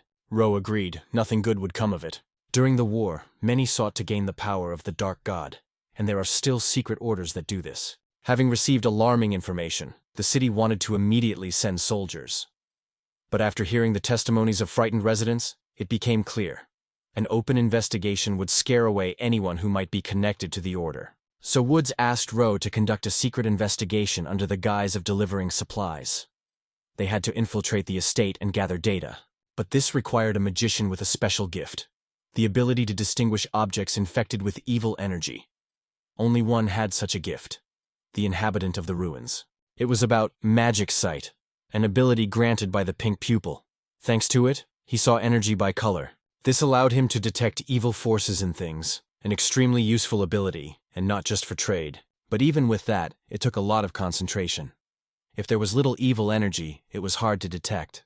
And Ro had not yet recovered from the bandit attack. But he still hoped to be useful. Woods agreed. He mentioned that Ro had experience in such matters. So, in addition to the usual salary, there would be a danger bonus. Ro confirmed that he was used to risk. And he agreed to the task. You can't delay with the Dark God. Rena and Fela met the hero on the street. Rena felt that he had accepted the mission, and of course, they would go together. Fela asked not to leave her, even though she had only joined yesterday. The hero happily agreed and offered to return to the company. They announced this to everyone at headquarters, attracting everyone's attention. People wanted to know who these companions were. David replied that they helped a lot. Some recognized Fela, the same musician heroine. It was hard to believe she was going with them. One of the men said her music enhanced her abilities and movements. They started discussing her playing, which they had heard before. It was magical. People were sincerely grateful. The hero felt respect for the 100 heroes and was happy for his students. But some doubted whether they would be able to cope with the dangerous task. After all, the matter was not easy, and the heroes looked fragile, even though they had a strong physique. One of my acquaintances replied, "The leader himself brought them, so everything will be fine." David didn't repeat himself. They had his recommendation, and to doubt was an insult. He asked everyone to check their equipment, and they immediately got to work. The hero remarked, "David is a good leader. People respect him." The hero smiled. He is still far from being a teacher of the 100 heroes. He apologized for his subordinates and asked to ignore it. Soon everyone reported readiness. David praised the efficiency. It was time to leave. Their group arrived at a farm on the outskirts of town under the scorching sun. They were met by a man in farmer's clothing. He had heard that the company had taken on the task and was grateful for their quick arrival. The hero guessed that he was a farm worker, and he was right. The man greeted Ison because the mayor had warned him that he would be coming. They were tasked with taming the angry animals. The boys looked up at the top of the farm. 3 creatures were running straight at them. These were sheep with smooth, shiny wool and massive horns. One of them easily broke through the wooden fence and escaped. Ison recognized the metal sheep. He had dealt with them before. The farmer explained, "When the sheep are excited, their wool and horns take on metallic properties. You could see the fence being blown away. Although the metal one is still holding, it's only a matter of time. Normally they are calm, but something has awakened them. Now they cannot be calmed down." The farmer pointed to a building surrounded by barriers. "You can herd the sheep there until they calm down." But the hero suggested something else: to find out the cause of the aggression and eliminate it. The farmer supported this plan. David had no doubt that with their powers one could try to tame the creatures. He asked how many metal sheep there were in total. According to the mayor, there are 104. These are very valuable creatures, and they are attached to them. We need to hurry before disaster strikes. They agreed and promised to be gentler with the sheep. David suggested that Ison test the power of the influence, and the hero agreed. The herd was approaching them. Concentrating, David activated the magic of subjugation. A wave of magic spread across the field, and the sheep stopped right in front of him. One of the men pointed out to Ison that this wasn't enough. Though the magic had held them back, it hadn't solved everything. David agreed. Although it wouldn't solve the problem, at least no one would get hurt. He suggested that they drive the sheep back behind the fence. David turned to everyone and assigned them a task: to team up in groups of 3 and catch 1 sheep from each row. Everyone immediately got down to business. Ison decided it was time for them to join in. Fela said it was a shared task, so she would give it her all. Rena also didn't want to let the teacher down and suggested splitting up. She would go with Fela, and the teacher would go separately. Ison agreed. Fela laughed and asked Rena to rely on her as an older student. Her help would be invaluable. Rena thanked her for her trust. The hero decided to go to the right, and Fela asked the teacher to watch from the sidelines to see how she would cope. One of the metal sheep rushed at Rena. She knew she couldn't kill. Hypnosis was weak in such a state, but she had an idea. At the last moment, Rena dodged and pulled out her deck. The sheep ran past, stopped, and fell in an instant. Rena used a magical kick. The method was crude, but it worked. She whispered to the sheep, "Go to sleep peacefully." Fela was surprised. She didn't expect Rena to be able to put her to sleep with a sword. The girl took out the violin. It was her turn to show what she was capable of. Rena apologized for the question but was genuinely interested. Where did she get the violin? David was delighted that the girls had already caught 1 sheep, but he expected nothing less from Mrs. Rin. She just smiled and thanked him. She glanced in David's direction, and he just looked embarrassedly at his boys, who still couldn't handle even 1 sheep. 2 men tried unsuccessfully to restrain the sheep. Their magic words were ineffective. One begged his companion to hold on and called for help. The sheep had escaped. It had to be caught before it escaped. David couldn't believe it. Even experienced fighters couldn't handle these creatures. It was obvious that the boys were holding them back by force, but they were getting tired. All this was taking time. David hoped that the word wizards, the fighters, and those who were used to close combat would somehow manage it. Fela smiled and offered to help with the magic of performance. Her music would enhance their abilities. David thanked Mrs. Doolam if it was not too difficult for her. Rena was still not satisfied. She wanted to know where Fela was hiding the violin. Maybe in a bag that absorbs magic? The girl only smiled mysteriously. She promised to reveal the secret later. Performance is more important now. In order not to disturb the word magicians, Fela decided to just play, and started right away. As soon as I started, the music spread throughout the field. The men who were holding back the sheep with all their might froze for a moment, forgetting their fatigue. No one could explain what this magical melody was that warmed the body from the inside, but everyone began to notice that their strength was returning. And now, everything would work out. The wife gathered her strength again. One of the workers urged everyone to hold on. It seemed that the sheep had finally calmed down. This was exactly what David expected from a student who had raised 100 heroes. He praised Fela. Her music had lifted the spirits of everyone present. She smiled and admitted that she was pleased to see everyone working with smiles. But suddenly there was a rumble from behind, and the heroes looked around in surprise. One of the giant metal sheep still refused to obey, charging straight at the worker. Fela noticed that the animal was outside the radius of her reinforcement, so the magic was not working. Rena rushed forward, but Fela stopped her, saying that everything was under control. But Rena didn't understand anything. The situation was critical, so Fela decided to act differently. She reached out and activated the starting magic. Her right hand flew straight towards the sheep and stunned it. The animal fell to the ground. Rena was shocked. What happened to her hand? Fela remembered. Only the teacher knew about her race. She was an automaton, able to disassemble and reassemble her body with magic. Rena was embarrassed. It was the first time she had seen something like this. They explained to her. This race is extremely rare. The origins of automatons are shrouded in mystery. They look like humans, but they are extremely rare, and almost nothing is known about them. Even the social studies textbooks that Rena had been reading at the teacher's suggestion had only mentioned them in passing. David was also impressed. Rena knew that the teacher was teaching material about different races, but she was still surprised. Fela not only plays in sync, but also literally understands. Embarrassed, she admitted that it was nice to hear the praise. She was once again fired up with the desire to act, so the girl stretched out her left hand and launched it forward. The hand flew towards the boys who were trying to stop another sheep. They were afraid that the fence would not hold, but suddenly a hand grabbed the sheep by the head and knocked it to the ground. Fela admitted that she can move not only her hands, but also other parts of her body. The men froze. One hand of the girl stopped the sheep, which the two of them could not hold, and she was also an automaton. Before them was the disciple of the hero who had raised 100. Fela waved her hand and said that their teacher was much more incredible, and his power was not dependent on race. She just glanced at him. In the middle of the field stood Ison, taming the entire flock. He looked like a real shepherd calling the sheep to him. Surprised, David and the girls ran up to him. The hero calmly said he had already collected most of the sheep. David didn't understand how he had managed to do this. The sheep's fur had turned white, and the animals themselves were excited. The hero just smiled.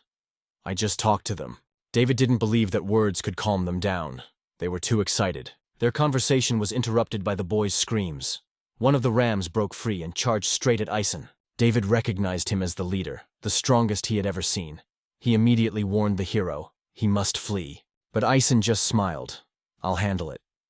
He asked David, take the others away so they wouldn't interfere. The dull thud of hooves was approaching. The hero saw the ram rushing towards him with good intentions. Ison decided he must try to stop him. David was confused, not understanding why Ison had put his staff on the ground. What are you up to? Ison stood up and said, first, slow him down. Otherwise it's dangerous.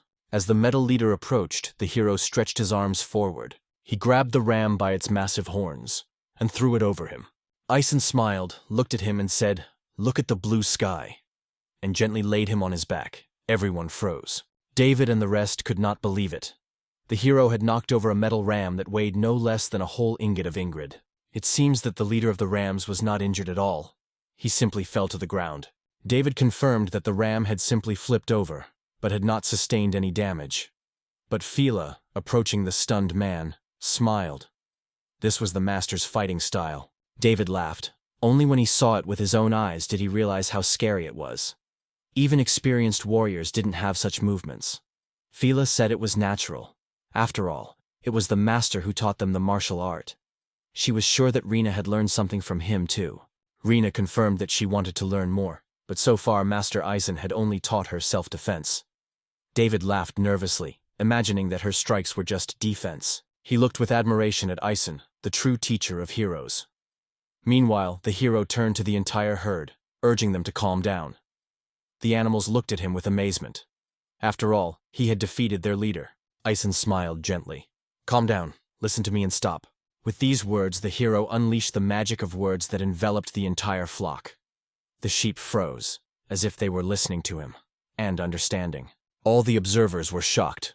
Eisen had calmed so many sheep at once, and they really did become quiet. Stunned, David came closer. "Mr. Eisen, what did you just do?" The hero was surprised. After all, he was simply talking, putting magic into the words. David thought he was joking. He had been talking to the sheep for a long time. Word magic is usually used briefly. Long phrases consume more magic and are more difficult to control. You need to skillfully dose the power even in simple expressions. For an average wizard, a maximum of 2 phrases. But to speak at length and maintain control is something only a true prophet can do. The hero calmly informed David that all the sheep from the flock had already been collected. David confirmed this and set off to get the correlators, for which Eisen sincerely thanked him. Meanwhile, the hero was going to ask the sheep what had them so excited. David also hoped for an answer, because Eisen could talk to magical creatures. Meanwhile, Ro and his team arrived at an estate on the outskirts of the trading city. They all pretended to be porters, although in reality they were undercover soldiers affiliated with Zamoras. They were to secretly infiltrate the house, conduct reconnaissance, detain the researcher if necessary, and cover for Ro in case of danger. The group approached the door and knocked. 4 times, then 3 times. It was the signal the previous merchant had mentioned. Ro smiled and wished the owner a good day. He said he represented a wholesale food company and delivered provisions. The door opened, and a strange scientist peered through the crack. Everything was happening just as they had been told. Ro pretended not to know anything and asked if it was the owner of the estate. The man confirmed, but noted that Ro was not the same person who had come before. He asked where the previous merchant had gone. Ro replied that he was sick and couldn't work, but insisted on delivery today. He handed over a letter of apology and a supporting document if he wanted to check. The owner grabbed the papers and quickly looked through them. He recognized the handwriting. The document was genuine. He admitted that they really did not have enough food. He allowed them to enter, for which Ro thanked him. He ordered his men to bring in provisions. The owner led them to a messy room and ordered them to leave everything there and then leave immediately. Ro was alarmed. According to the information, the cargo was supposed to remain in the corridor. But they were let deeper, and the room was completely isolated. He adjusted his glasses and thought. The windows he saw were boarded up. Something was wrong here. But it was hard to say whose side this old man was on. One of the boys approached him. Ro replied that they had just gotten rid of the extra eyes. Seizing the moment, Ro activated the demon's eye of selection and began to carefully examine the room. There seemed to be a secret door hidden in the wall, and Ro guessed it would open if enough magic was poured into it. One of the men asked Mr. Ro if he could open it. If anything, the responsibility lay with the city council. Ro decided he would open it himself. It would be a shame if it turned out to be empty. He leaned against the wall and poured magical energy. The door slowly opened. The boys smiled. This was exactly what they expected from Mr. R. Oh, he noted that he had already dealt with similar mechanisms. But their faces immediately changed. A terrible picture opened behind the door. The boys' cheeks turned white. Squeals and crunching sounds came from the room. Inside was a human skeleton and the mutilated body of a metal sheep. A huge wolf sat nearby, devouring the flesh. Ro and the others realized that they had seen something they were not supposed to see. The group froze in horror at the threshold of the eerie corridor. In front of them was the saddle wolf, devouring an already dead sheep. In the corner were human bones and remains of bodies. One of the boys warned Ro that this magical creature was dangerous. He assumed that the wolf had become so after eating a transformed metal sheep. Ro noticed a torn collar with an address on the animal's body. Another member of the group noticed human bones in the left corner. Ro recognized it. The collar belonged to an old acquaintance of his. The sheep was from his farm. A mad scientist emerged from the dark corridor, lantern in hand. He began to mutter that the food was unnecessary. Ro guessed that this room was connected to the others. They had already confirmed the illegal keeping of magical creatures. We had to catch the culprit. Ro decided to find out. Are there really metal sheep and human remains here? He pointed his finger, but the scientists thought it was about the food. Everything was fine, they said. Ro was surprised when he called the remains food. The scientist clutched his head. He said it was hard to drag the sheep alone. At first he fed them properly, but then he realized it was easier to bring people.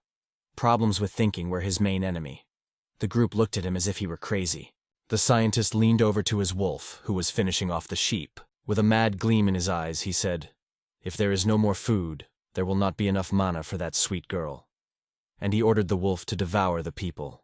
The beast pricked up its ears and stared at them. The scientist said, "The food has arrived." "Time to have fun!" the old man shouted, and the wolf jumped onto the roof. Ro threw the sheet of paper with the magic sign on it and activated the shield. The paper lit up, transforming into a massive wooden plank that stopped the attack. Ro praised himself for his spare magical tools and ordered his men to act. The guys pulled out weapons hidden in household items and prepared for battle. While the wolf scratched at the shield, 2 men tried to attack it. One was shocked. The animal's fur was as hard as stone. The other, holding a heavy hammer, ordered everyone to stand back and struck the beast. The blow hit him squarely in the head. The wolf fell, but he was still alive, clearly created from pure magic. One young man noticed. The beast even scratched Ro's strong magic shield. Its power is terrifying. But the researcher disappeared. Ro pointed into the dark corridor. He had seen the scientist flee into the depths. He was probably of little use in combat, so he decided to look for another solution. Walking down the corridor, they reached a massive door. The same scientist could be hiding behind it. The guys asked what to do. After all, the crime had been confirmed. Perhaps it would be better to go back and report it to the authorities. It would be safer, really. There was no telling how many wolves there were. Ro agreed if they could get out. The group with the merchant approached the door they had entered through, but it wouldn't open. It had been sealed with magic. Ro examined the walls. Barriers protected them from destruction and magical interference. They were locked, so the only way out was to catch the culprit. Meanwhile, Ison and the others were at a country farm. The farmer admitted with surprise that he had not expected them to cope so quickly. But that was exactly what he had expected from the door to the magic of words. David replied that it was not their merit, but Mr. Ison and his companions. The farmer was surprised to hear that the hero was talking to metal sheep. He did not know that the hero could communicate with magical creatures. He had only heard enthusiastic stories about Ison from Samur. The farmer wanted to know more about his identity, but David, like Samur, said nothing. The farmer clarified. Was the task completed in full? Either way, he was ready to pay generously. David thanked him for the reward and asked him to give it to Ison. They approached the field, where the hero continued to communicate with the sheep. David called him. He said he had brought the workers, but the hero was worried about something. David noticed it immediately. Ison asked the farmer a few questions. The farmer was surprised but listened. The hero asked, "You should have exactly 100 metal sheep here, right?" The farmer confirmed it was 100%, without deviations. This was one of the basic rules of management. Ison replied, "There are only about 80 here." The farmer remembered that there were 15 in another field, so 5 were missing. David looked around and saw no one else. The hero noted, Fela, Rena, and the word magicians combed the entire territory, not a trace. The fence is intact, and the sheep don't jump that high. He asked cautiously, "Could any of the servants have gotten rid of the animals?" The farmer immediately denied it. His workers were taking good care of the animals. Then Ison concluded, it was someone from outside, because all the sheep told him that they were kidnapped, they were eaten, they were stolen. David didn't understand. What did he mean? The hero explained. If you put what the animals said together, it turns out that the kidnappings were happening from within. They were sorry that this would destroy the work of the good people who fed them. But they were scared. The farmer asked again, "So the sheep didn't want to harm the people?" Ison confirmed. On the contrary, they were grateful. This touched the farmer. He smiled. He was glad that there was a real connection between them. That's why he couldn't let anyone steal them. He wanted to know who. Ison replied, "The sheep described a monster-like man who had a lust for killing. They wanted to run as far away as possible. It was coming from the city." David assumed it could be a magical creature, but the farmer had never heard of anything like it in the city. Ison asked the sheep to be patient until the threat was gone. They promised to try to hold out. In any case, David suggested focusing on the thief. Even one sheep was heavy to carry. It took at least 2 people. Perhaps the animals had seen a sign or omens. That was what Ison was trying to find out. Mentally he asked them, "Did anyone see the moment of the theft?" And one sheep answered, "Yes." The crazy man told them, "Be grateful that you will become food for a creature that feeds on demons." He believed in his perfect technique, and just grabbed one. Everyone was amazed. But that's how the sheep described it. The hero relayed their words. David didn't believe it right away. It turns out there's someone in town who's feeding the creature demonic meat. Then there was a rumble. David thought it was an explosion. Ison turned. The sound was indeed coming from the city. Meanwhile, the group, along with the merchant, were at the scientist's estate. One of the boys approached the door and warned them that he would open it right away. Ro asked them to be careful. Ro saw no magical traps, but ordinary ones might be hidden. The man cautiously opened the door. A scientist stood before them. "Don't be afraid, come inside." It was a small room, just a table. The scientist stood in a makeshift magic circle with a pentagram. He assumed that the boys had defeated the wolf. It was strong in attack, but stupid, so it was easy to kill. The scientist calmly declared, "That phantom wolf was created from mana, and he can make dozens more of them. He doesn't care about losses." However, the old man sincerely did not understand why Ro and the others had come. He simply forgot to ask before. The merchant replied, "They were here to talk about research, and if his activities threaten the city, as representatives of the mayor's army, they are forced to stop him. Moreover, they have already witnessed the crimes." The scientist assumed that the reason was the feeding or raising of the wolf. He thought that the boys had come to impose absurd laws, using force as a cover. But that was good, because his work was already done. Smiling, he said, "He has finished growing. He doesn't need anything else." One of the team suggested arresting him immediately, but Ro stopped him. With the help of his magic eye, he saw something strange in the wall behind the scientist's back. The old man, without leaving the magic circle, turned to the wall and suggested that they go there. He dispelled the illusion that hid the passage. But he declared that he was not going to run away. That was absurd. Ro stopped everyone. "Wait, there's something behind this wall." In the dark corridor just behind the scientist is a giant 3-headed wolf. Several men exclaimed in amazement, "This is just a monster." Another said, "The black fog around it cannot be a coincidence." Ro looked at the beast in horror. He didn't know what kind of creature it was. The scientist laughed. "That's why you are stupid. This is no ordinary wolf. After eating the flesh of the evil god, it evolved into Fenrirer the Abyss." Ro was indignant. Such a creature is dangerous for the entire city. But the old man only sighed. He said he really raised it. No one understood what was happening. The scientist turned to Fenrirer and asked to merge with his beautiful essence. The giant beast instantly swallowed him. It seemed like suicide. But Ro, thanks to his magic eye, saw, no, this was not the end. The scientist wasn't just eaten, he merged with Fenrirer. Laughing, he declared, the merger was complete. The madman finally felt the beast's body absorbing divine power. All the boys stood in shock. The voice coming from Fenrirer was the voice of a scientist, and no one understood how this was possible. The young warriors had no idea what merging with a magical being was. This technique was thought to be lost after the war with the evil god. Fenrirer bared his teeth and said, "Looking down on you is a real pleasure. You are all fools." The fusion technique had long been forgotten, and there was no chance of restoring it. Ro didn't understand how he had been able to use it. But the fact was obvious. He had completely transferred his consciousness into the beast's body. Fenrirer laughed. "This is not just a merger. This is evolution. Idiots like you are incapable of understanding this." The central wolf head rose into the light. "I finally understood my master. All of this is real." One of the boys looked at him in horror. "What are you doing?" Fenrirer thought that the boy could not hear his words. Perhaps only he himself could hear his master's voice. The people did not understand what the monster was saying. The monster decided to destroy the city and humanity. The master's voice kept repeating, "Kill. Destroy." Fenrirer activated magical power and summoned the shadow wolves. A whole pack of dark matter appeared next to him. Ro shouted, "There are too many of them. We are retreating." Fenrirer only laughed. "I will destroy you." And opening his mouth wide, he released a fiery breath. Ro noticed Fenrirer concentrating an incredible amount of mana and realized that if he fired, there would be trouble. The wolf fired a giant ball of mana at him. Meanwhile, two boys were waiting outside the estate, surprised. Their comrades hadn't left in a long time. One suggested they drop the guard and go inside. But before they could take a step, a powerful explosion thundered around them. The explosion was so powerful that the entire building behind it collapsed completely. People were jumping out of their homes. No one understood what had happened. A crowd quickly gathered at the estate. The men waiting outside could not believe their eyes. One of them suggested that they stop pretending to be traitors.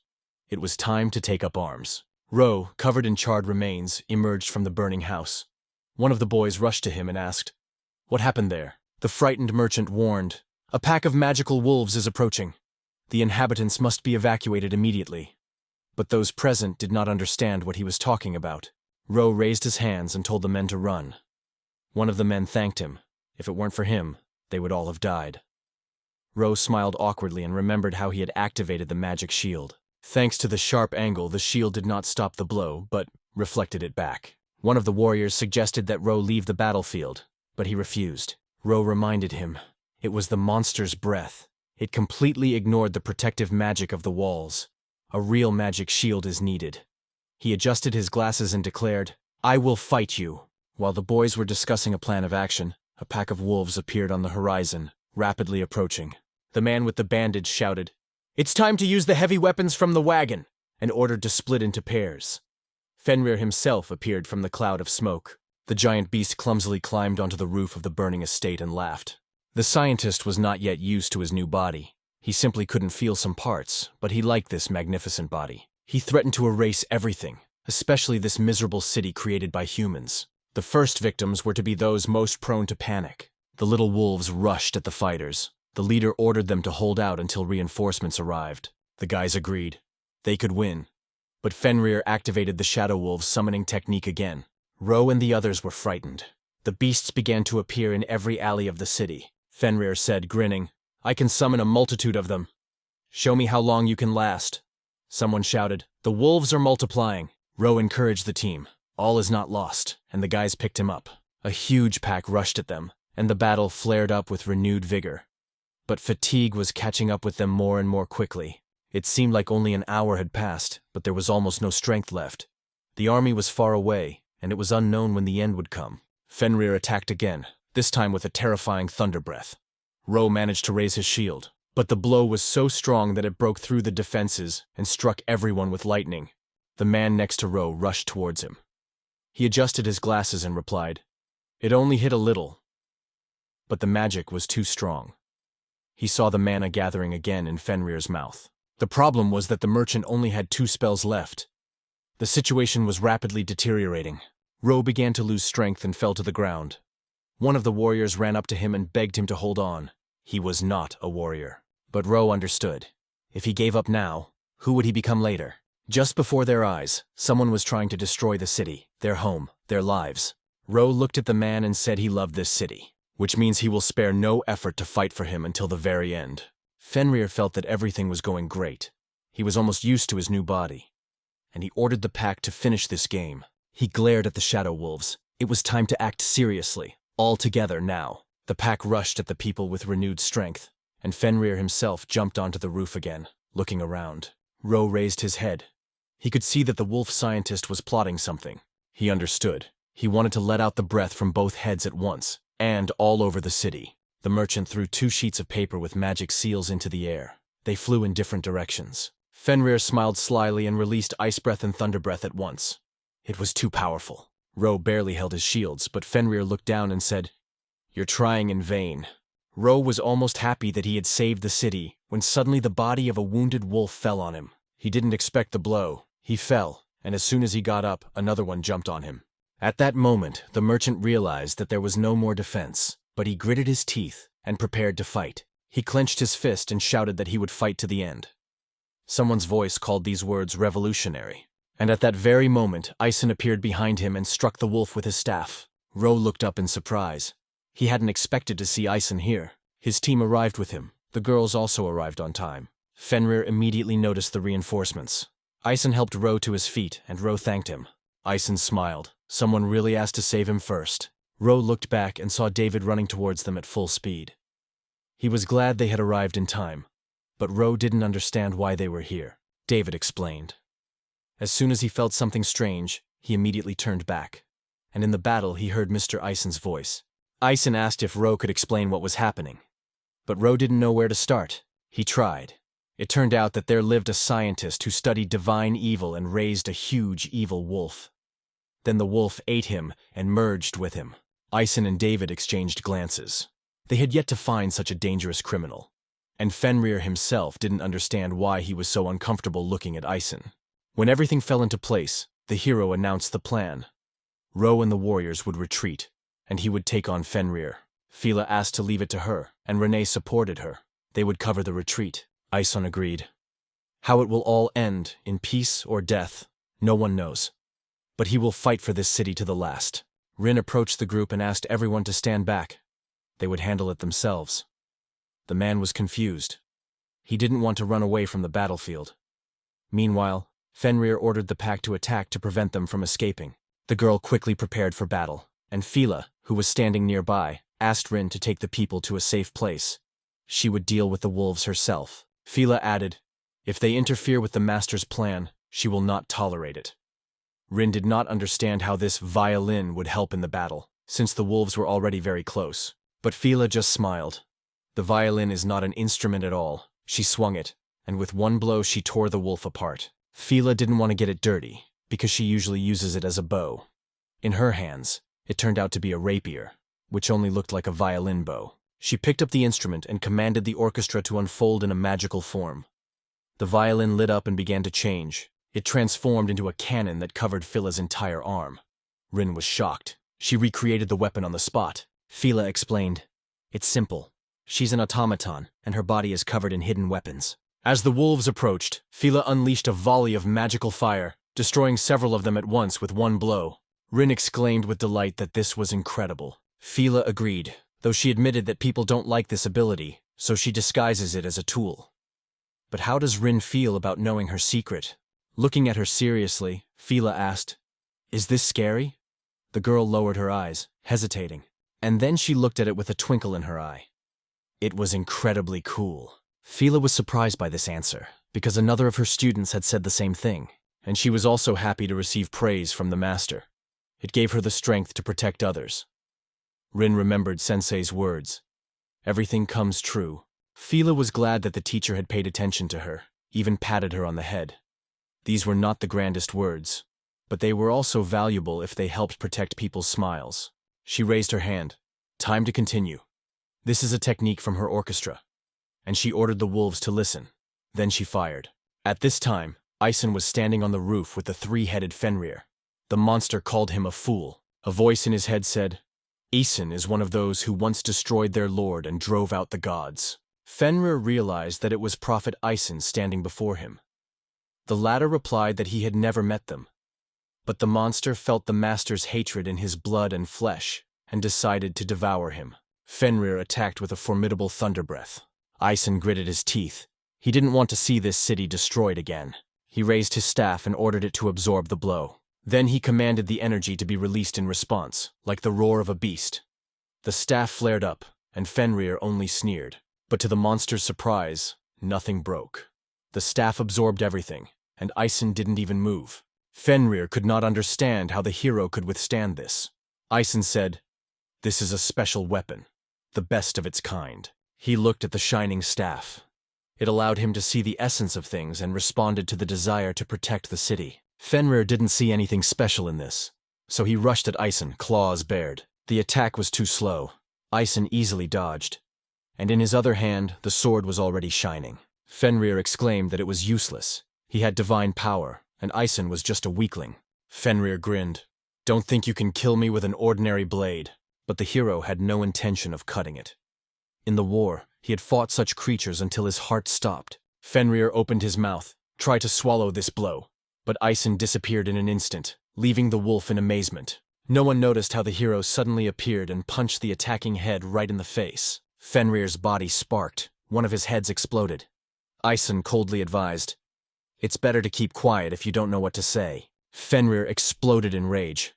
How could he lose his head over a mere man? He fell from the roof, but got back to his feet. As Ison thought, one head wouldn't destroy the core.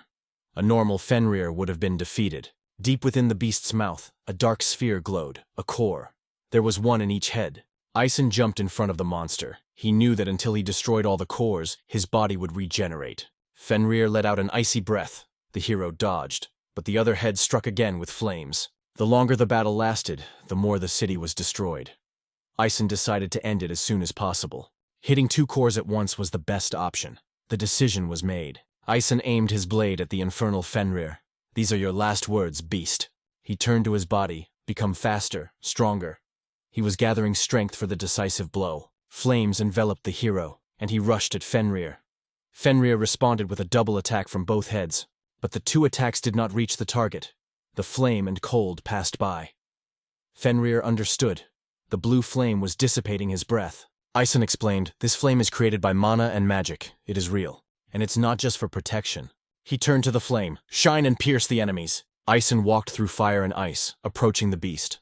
Blue flames cleared the way. He activated Ardor's justice, staff in his left hand, blade in his right. A direct blow, and Fenrirer's body fell. At that moment, all the wolves in the city disappeared. The people were delighted. Isan stood next to the burning body of the monster. Rue exclaimed that this was incredible power. David couldn't believe his eyes. The hero was not just strong, but on a completely different level. Although he was always so quiet and attentive, everyone understood. Before them was the prophet himself, the teacher of 100 heroes. Against the backdrop of victory, Deputy Mayor Woods, soldiers, and firefighters arrived. A watchtower spotted the battle. Woods was shocked. The infernal Fenrirer had already been defeated?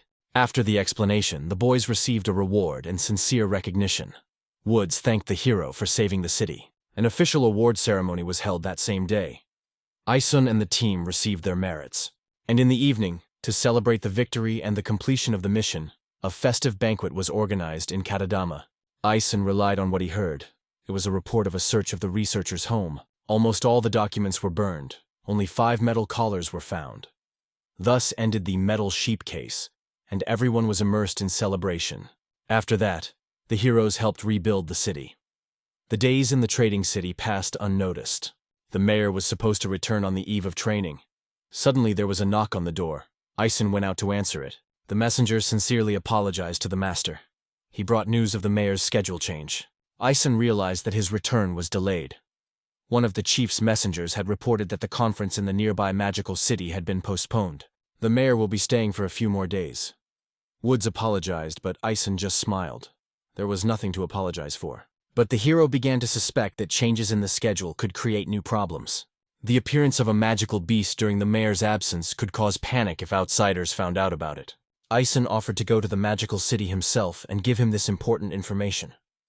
Woods was shocked. He had not expected this. Ison said he was planning to visit anyway. If they didn't meet now, it might be too late. Woods shook the hero's hand and entrusted him with the task. So Ison decided to set off on his journey. The next morning, Ison, Fela, and Rena stood at the south gate. Fela was looking forward to traveling with the master. Rena supported her. Ison also loved traveling with a large group. Mr. Woods gave him a letter and everything he needed for the trip. Suddenly, a familiar carriage pulled by a unicorn arrived. Ro greeted him and reminded him that it had been a long time since the holiday. He had received an assignment from Woods to escort Ison to a neighboring town. The hero himself did not know this.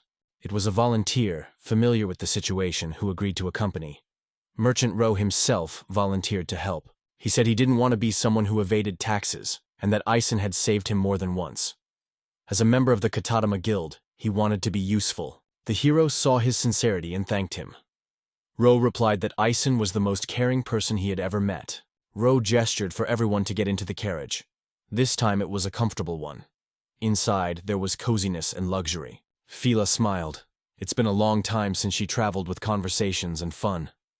Ison was also waiting for this. Rena confessed. This was their first trip together. When everyone was comfortably seated, the carriage moved off. Ro announced the start of their journey. A few days passed. Fela looked out the window and pointed ahead. There was something interesting there. It turned out to be a fortress, a landmark. From there, a beautiful view of the plain opened up. Ison had never heard of it before, but he assumed it had served well during the war. Ro confirmed that buildings from that era were indeed durable. Just by driving past, the hero learned something new. It was more interesting than a regular walk. Rena supported it, and Fela added, "Any trip with the master is a joy." Ison thanked Ro for driving so smoothly. Ro replied that it was his job. And the smoothness of the ride was just one of the advantages of the trip. Thanks to the advice of one of the 100 heroes, the roads became convenient. Now the cities were connected peacefully. But Ro himself did not consider this a reason for praise. Ison thought differently. Since you can use it, then there is something to be grateful for. Ro laughed. It seems that the hero likes compliments, and he is happy about it. Fela has already understood. Mr. Ison praises even for little things because it gives her strength to work even better. Rena agreed. In their world, the master praised her simply for answering the letter. The merchant smiled and thanked him for it. Ison didn't understand why this was surprising. If someone does a good job, they deserve to be praised. It's natural. After a short pause, they returned to their conversation. Thanks to Ro's carriage, they had seen many wonderful places. The merchant was glad that everyone had enjoyed everything. Over the past decade, many steamships have appeared, some resembling entire cities. One of Ison's students even planned a similar ship. Fela exclaimed that she could go to the ends of the earth with the master. She was so inspired that she wanted to write a song. Later, another breathtaking view opened up before them. The lake sparkled in the sun. Ison exclaimed enthusiastically that the mountains looked wonderful. Ro confirmed that they were the famous Maiden Mountains. These places were famous for their unique flora and fauna, where rare creatures lived. The trails here were protected, ideal for climbers. Thanks to the help of 100 heroes, all routes were quickly reopened. Fela also heard about this initiative. One of the heroes even personally paved a path through the mountains so that people could pass safely. Among the mountains was a path built by Ison's students. His students developed systems to aid travelers. The results of the students' work were part of everyday life, and this sincerely pleased the master. Suddenly Ison saw demons ahead and warned Ro. There were at least 4 lizards there. Ro couldn't see them and asked where exactly. Fela pointed in the direction, and then he took out his binoculars. Ison was right. From this distance it was clearly visible. Indeed, 4 of them, despite the camouflage. Although they had adapted to the terrain, they were easy to spot. Ison asked if they were really dangerous. Ro replied that although attacks were rare, there had been reports of attacks on merchants. They certainly didn't expect to be friends with them. Rena noticed something strange. It seemed as if the lizards had muscles on their paws. Ro looked through the binoculars again, and confirmed that it was muscle. Ison assumed that they had tasted demon flesh, and that was why they had become so aggressive. The hero smiled at Ro and said, "It's time to solve this problem." The merchant asked if Ison was sure. He replied, it was dangerous to leave them by the road, and he ordered the carriage to stop. As soon as the carriage stopped, Ison jumped out and started toward the lizards. The girls jumped out too, wanting to go with them. The master didn't object. The 3 of them would go. As they approached, the hero was surprised. The lizards didn't even pay attention to them. They didn't attack. All their eyes were fixed on the little fox burning in the fire. Rena understood. It was a firefox. And although this creature had a demonic essence, it was still quite a child. One of the lizards hit her with its paw, and the fox flew away. Bleeding, she still stood on her paws. And those were already choking on saliva from thirst. Rena bitterly suggested that there were constant battles between demons. Ison confirmed, but this situation was unnatural. The thing is, hunting is not part of a demon's growing up stage. Something was wrong here. The lizards were clearly mocking the fox. Such cruelty could only have been caused by the influence of a demon. Ison sensed something was wrong. He called out to the creatures to stop. They turned at the sound of his voice. Ison tried to explain that after tasting the demon's flesh, they found themselves under the influence of muscle. Perhaps there was another reason. The hero understood that he would no longer be able to talk to them. The lizards weren't going to listen. Instead of answering, they rushed at Ison. A cold look and a warning. "I will destroy you." The 2 lizards were instantly destroyed by the disciples. They informed the master, and he understood everything. With one sweeping blow, he chopped down the remaining 2 and said he was done. But they remained cautious. Rena was on the alert, and Fela was scanning the surroundings for signs of trouble. A carriage drove up to them. The merchant praised the heroes. Ro noted that Ison was skillful with a sword, but he replied that the enemy's movements were too predictable. However, what worried him most was not this, but the wounded fox cub. The baby could barely stand on his feet. The wound was serious. Ison decided to help without hesitation. But as soon as he got close, the beast became wary. Fire covered his body again. He was preparing to defend himself. Ro suggested not to touch him. Ison explained, "Such foxes burn with emotions. Adults could burn down a house, But this one is still a cub, but they won't approach it. Without help, it will die. The hero asked if Rosilla had any cures. He replied, yes, but they were for humans and unicorns, not for demons. Their components may not work or be harmful. But Ison knew which ones would be suitable, and asked to be given the potion. Ro took 2 bottles out of the box and handed them to the hero. These potions had been prepared especially for the journey. Ison immediately noticed their quality. Ro said he had bought them from a reliable place, and asked how they would be used. Ro was surprised. He had no idea that the hero would communicate with the medicine. Ison took the bottles and asked them to help the fox cub. The bottles lit up. Ro watched in surprise as Ison handed him 1 bottle, saying it was for humans. The hero kept the second one for himself. Inside a potion with blue belladonna and mountain onion, he asked him to leave, and the potion foamed, and the cork flew out like champagne. Ro watched in amazement as the color and magical structure changed. Ison confirmed that the potion now had a delicate consistency.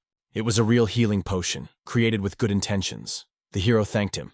It was time to save the fox. Ro saw the fox cub still looking warily at Ison, the bleeding increasing. But the hero simply picked him up in his arms. Ro screamed, but Ison reassured him that everything was fine. The fox was flaring up, but he didn't stop. Ison gently said that everything would be fine with him, and the little animal calmed down a little, looking at him trustingly. The boy in the burnt clothes stroked the surprised fox and said that he was a good boy. Meanwhile, Ro pointed anxiously at the flames. Ison assured him that he was safe, he was protected by magic. He asked him to hand over the potion and cure the fox. Ro handed over the vial, and Ison slowly and carefully poured the liquid onto the wound. Before everyone's eyes, the wound began to heal. The effect was instantaneous. Ro was surprised that a human potion had such an effect. He asked how Ison had achieved this.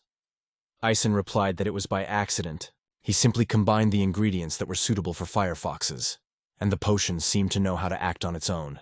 Ro agreed, but added that without knowledge of demons, one would not be able to create such a thing.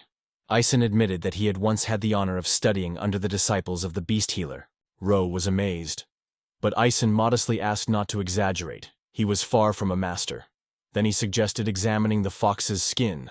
It was intact. The fox was examining his body in surprise. The hero noticed a strange pattern on his back. Just in case, he wrapped it in bandages. When he was finished, Ison released the fox. It immediately jumped up and started running happily in a circle. The students smiled and Ro sighed with relief. The hero examined himself. His clothes were slightly burned, but the magic protected his body. Ro suggested changing his clothes, but Ison replied that he would recover on his own. Ro assumed that magic was activated when damaged. Ison was surprised, he guessed. These clothes were created by friends of one of his students. The apprentice said that the master didn't care about clothes, so he gave him this magical set. It was a complex and expensive magic, worthy of a prophet. Ison was surprised to see the fox perched on his shoulder. The kid carefully licked the burnt glove. Ison thanked him and said not to worry. He would fix it himself. Fela and Rena ran up to the teacher with smiles. Rena said that everything was safe. The hero thanked the girls for their help and invited them back to the carriage. He let the fox go, suggesting that he return home. But the fox hugged his leg. Ison stopped and smiled. He asked what was the matter. Rena looked at him, and Fela said that the fox was already with them. He must have remembered their scent. The baby jumped onto Ison's chest. He understood. He wanted to travel with them. Fela remembered how he had once taken her with him in the same way. The hero had warned the fox that they were heading to a big city. The fox snorted angrily. Rena thought he was trying to say something. His house was probably in that direction, but he was afraid, so he wanted to stay with them. Ison asked Ro if he could take the fox with him to the magic city. Ro didn't mind. He wasn't aggressive, so it would be easy. And he added, "The unicorn is also a demonic creature." So everything was decided. The hero with a smile invited his new friend to join. Some time passed, and the travelers reached the magical city of Stratus. At the entrance, Ro warned Ison that they had arrived and asked where the fox was. He hid under the hero's clothes. Rena noticed that the fox liked to sit near the heart. Ro pointed to a building at the end of the street and suggested we go to the city hall. Ison noted that there would be formalities to go through first, and Ro agreed. He needed to get permission to keep the demonic beast. In addition, here they will be able to gather information about the mayor of the trading city. Ison hurried to deliver a letter from the deputy mayor. Their carriage rolled along the main street. There were many carts and people ahead. Ison noticed that the city was lively and vibrant. like a real shopping mall. As the name suggests, magic here served development even in small things. Even in the kitchen, they baked over flames, and frozen desserts became popular. Ro promised to show everything. Ison smiled. The place is truly magical. Rena couldn't help but drool. She really wanted to try the local food. Finally, they reached the Magic City's City Hall building. One of the workers ran out, apologized for the wait, and took care of the carriage and things. Ison noticed that everyone was in a hurry, which surprised even Phil. Ro remembered that it used to be quieter here, and decided to apply for the beast's registration. The application for both demons was accepted quite quickly. But while Ro was talking to Ison, a girl noticed them. She recognized Ro and came over to say hello. It was Melissa, the secretary to the mayor of the shopping city. She recognized Filela as well. But she noticed that her aura had changed. Fela waved cheerfully in return. Ro thought that Fela had been colder before. Melissa became curious and asked what had happened. Ro introduced his companions Rin and Ison to Melissa. Both of them smiled warmly at her. Melissa asked to be called simply the secretary and asked what business they had with the mayor. Ison handed her the letter. She recognized her magic mark. She asked permission to check the contents, and the hero allowed it. Then she invited everyone to tea. Melissa had the same reaction as Ro as she read the letter. Ison remembered that the letter called him a prophet. Melissa wanted to make sure the letter was true. Ro confirmed everything and asked to keep it a secret. Melissa understood why Fela's behavior had changed. Meanwhile, Fela was showing Rin how the flowers were blooming in the teapot. Rena was looking at the light and the petals with admiration. Melissa finished reading, put the letter back, and said she would give it to the mayor. Ison wanted to make sure everything was okay. Melissa assured her that everything was fine. She would mediate. But suddenly behind her, she heard the words, "That's not necessary." Everyone looked around and saw a girl with disheveled hair. The beast woman with ears and a tail introduced herself as the mayor of the trading town, Lynette Strike. She said she had come to see her teacher. Ison smiled and asked how she was doing. Lynette replied that everything was great, better than ever. They hadn't seen each other in a long time. Although she was serious, her tail was wagging merrily. Melissa could barely contain her laughter. The hero smiled too. This behavior was typical of her race. Fela came closer. Lynette recognized her and joked that she had never been modest in front of a teacher. Fela replied with a laugh. Everything changed as soon as she left the theater. If it weren't for Ison, everything would have turned out differently. Lynette asked in surprise why they had all come to town together, and admitted that she was even a little jealous. Fela replied that it was just the circumstances, and introduced her to Rin. Lynette immediately recognized the girl as the one who had been answering the teacher's letters. Rin confirmed this and gave her full name. Fela remembered how they first met in the trading city. Rin had turned out to be a wonderful person and a true sister. Lynette smiled and said that her teacher's friends were her friends. She suggested that they call her by her first name or simply sister. Rin happily agreed. Ison mentally noted that Fela and Lynette had similar personalities. It was no wonder they quickly found common ground with Rin. He handed the letter to his student. Lynette immediately ran over, thanked him, and seemed a little more abrupt than before. After reading the letter, she sincerely thanked the teacher for personally bringing her the report, but Ison just shrugged. He was traveling the world and just decided to drop in along the way. Lynette admitted that the girls with him were also a gift from fate. She asked Melissa, "When does her term as mayor end?" She smiled and said, "There are still a few more years, so don't worry yet." Lynette joked that she would look for every nook and cranny. Ison didn't understand how she had found out about their visit before Melissa. She pointed up. Her meeting was on the roof. She had seen the teacher as they were entering the city. To keep calm, she held her breath, walked silently. She had covered a considerable distance. Ison just smiled. That's exactly what he expected from a sniper with eagle vision. Lynette clenched her fist, holding back her emotions. She hadn't heard such praise in a long time. But she said she wasn't at the level of a teacher yet, so she would practice even harder. Judging by the way her tail was actively wagging, she was more than happy. Melissa assumed that the judge had abandoned the meeting for Ison's sake. He wanted to apologize, but Lynette reassured him that it was time for a break. This break only energizes her. Now the meeting will be even more effective. Lynette was glad that the heroes had come, but Ison found it strange that the meeting was taking place on the roof. Maybe it was just a magical tradition. But things turned out to be more serious. They needed to see the entire city and the surrounding area. Isun realized that the situation was not simple. Lynette admitted, the very existence of this city is under threat. She spoke of survival. Isun hesitated whether she could share such information as a measure. Lynette nodded. She didn't want to bother the teacher, but they would really appreciate the help. Isun asked for the students' opinions. Both Rin and Fela happily agreed to help. Ro also offered support. He had many partners ready to help. When everything was clear, Isun asked him to tell more. Lynette suggested going up to the roof. It would be convenient to talk to other city leaders there. She looked at Melissa, who was listening intently in silence. Melissa understood everything immediately, focused on the magic, and conveyed everything to everyone telepathically.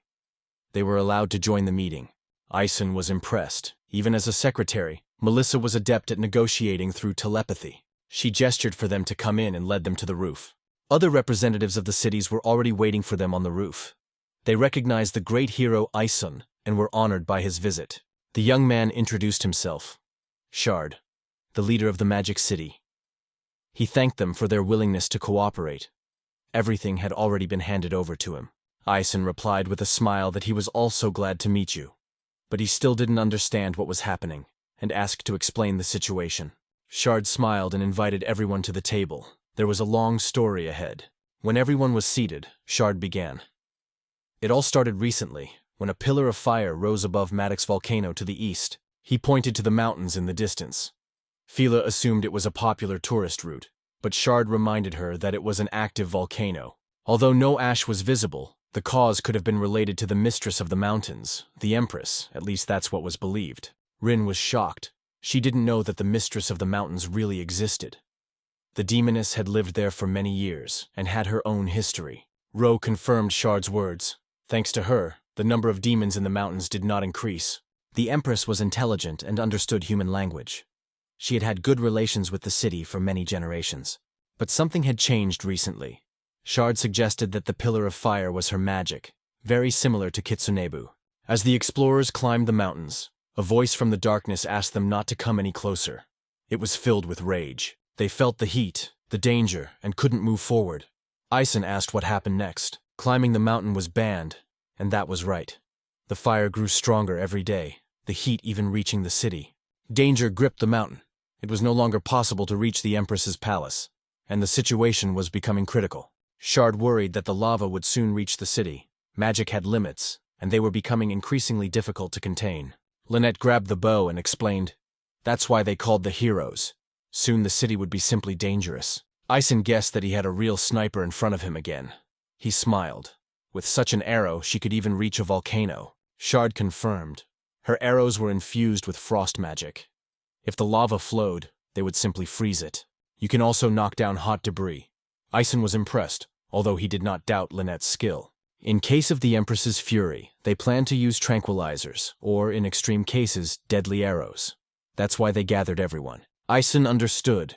All possible options were being discussed here. But the townspeople did not want to attack first. The hero suggested, the Empress is angry, but we need to talk to her. Lynette sent arrows with messages, but there was no response. Isun asked, can she really read? Despite the silence, the officials tried to calm her anger. The townspeople loved the Empress and did not want any losses. The mayor confirmed that the Empress's death was their last resort. Isun praised Lynette. She was defending the city with dignity. After the words of praise, the girl became excited and asked to be stroked on the head. She barely held back and, approaching the teacher, confessed, this would be a great motivation. Isun saw something of Fela in her. And even though the matter was not yet concluded, he agreed. He stood up and gently stroked her head.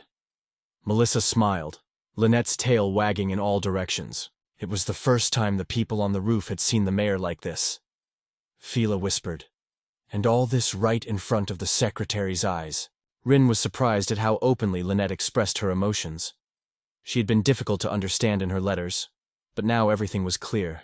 Her letters were neat, but none conveyed her true emotion. Lynette told Rin that she truly revealed herself around her. Lynette was filled with inspiration. She apologized for asking to be petted and asked about the teacher's decision. Isun replied with a smile. The hero decided, first of all, to talk to the Empress.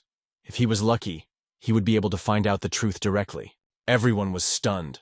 How could he approach such a dangerous mountain? But Isun promised to proceed with caution. To start, He suggested taking a walk and exploring the area before returning. Shard noticed a small fox peeking out from under Ison's clothes and asked who it was. The hero explained. He was saved from demons on the way. That's why the little guy was hiding all the time. He still didn't feel safe. The fox looked at the mountains.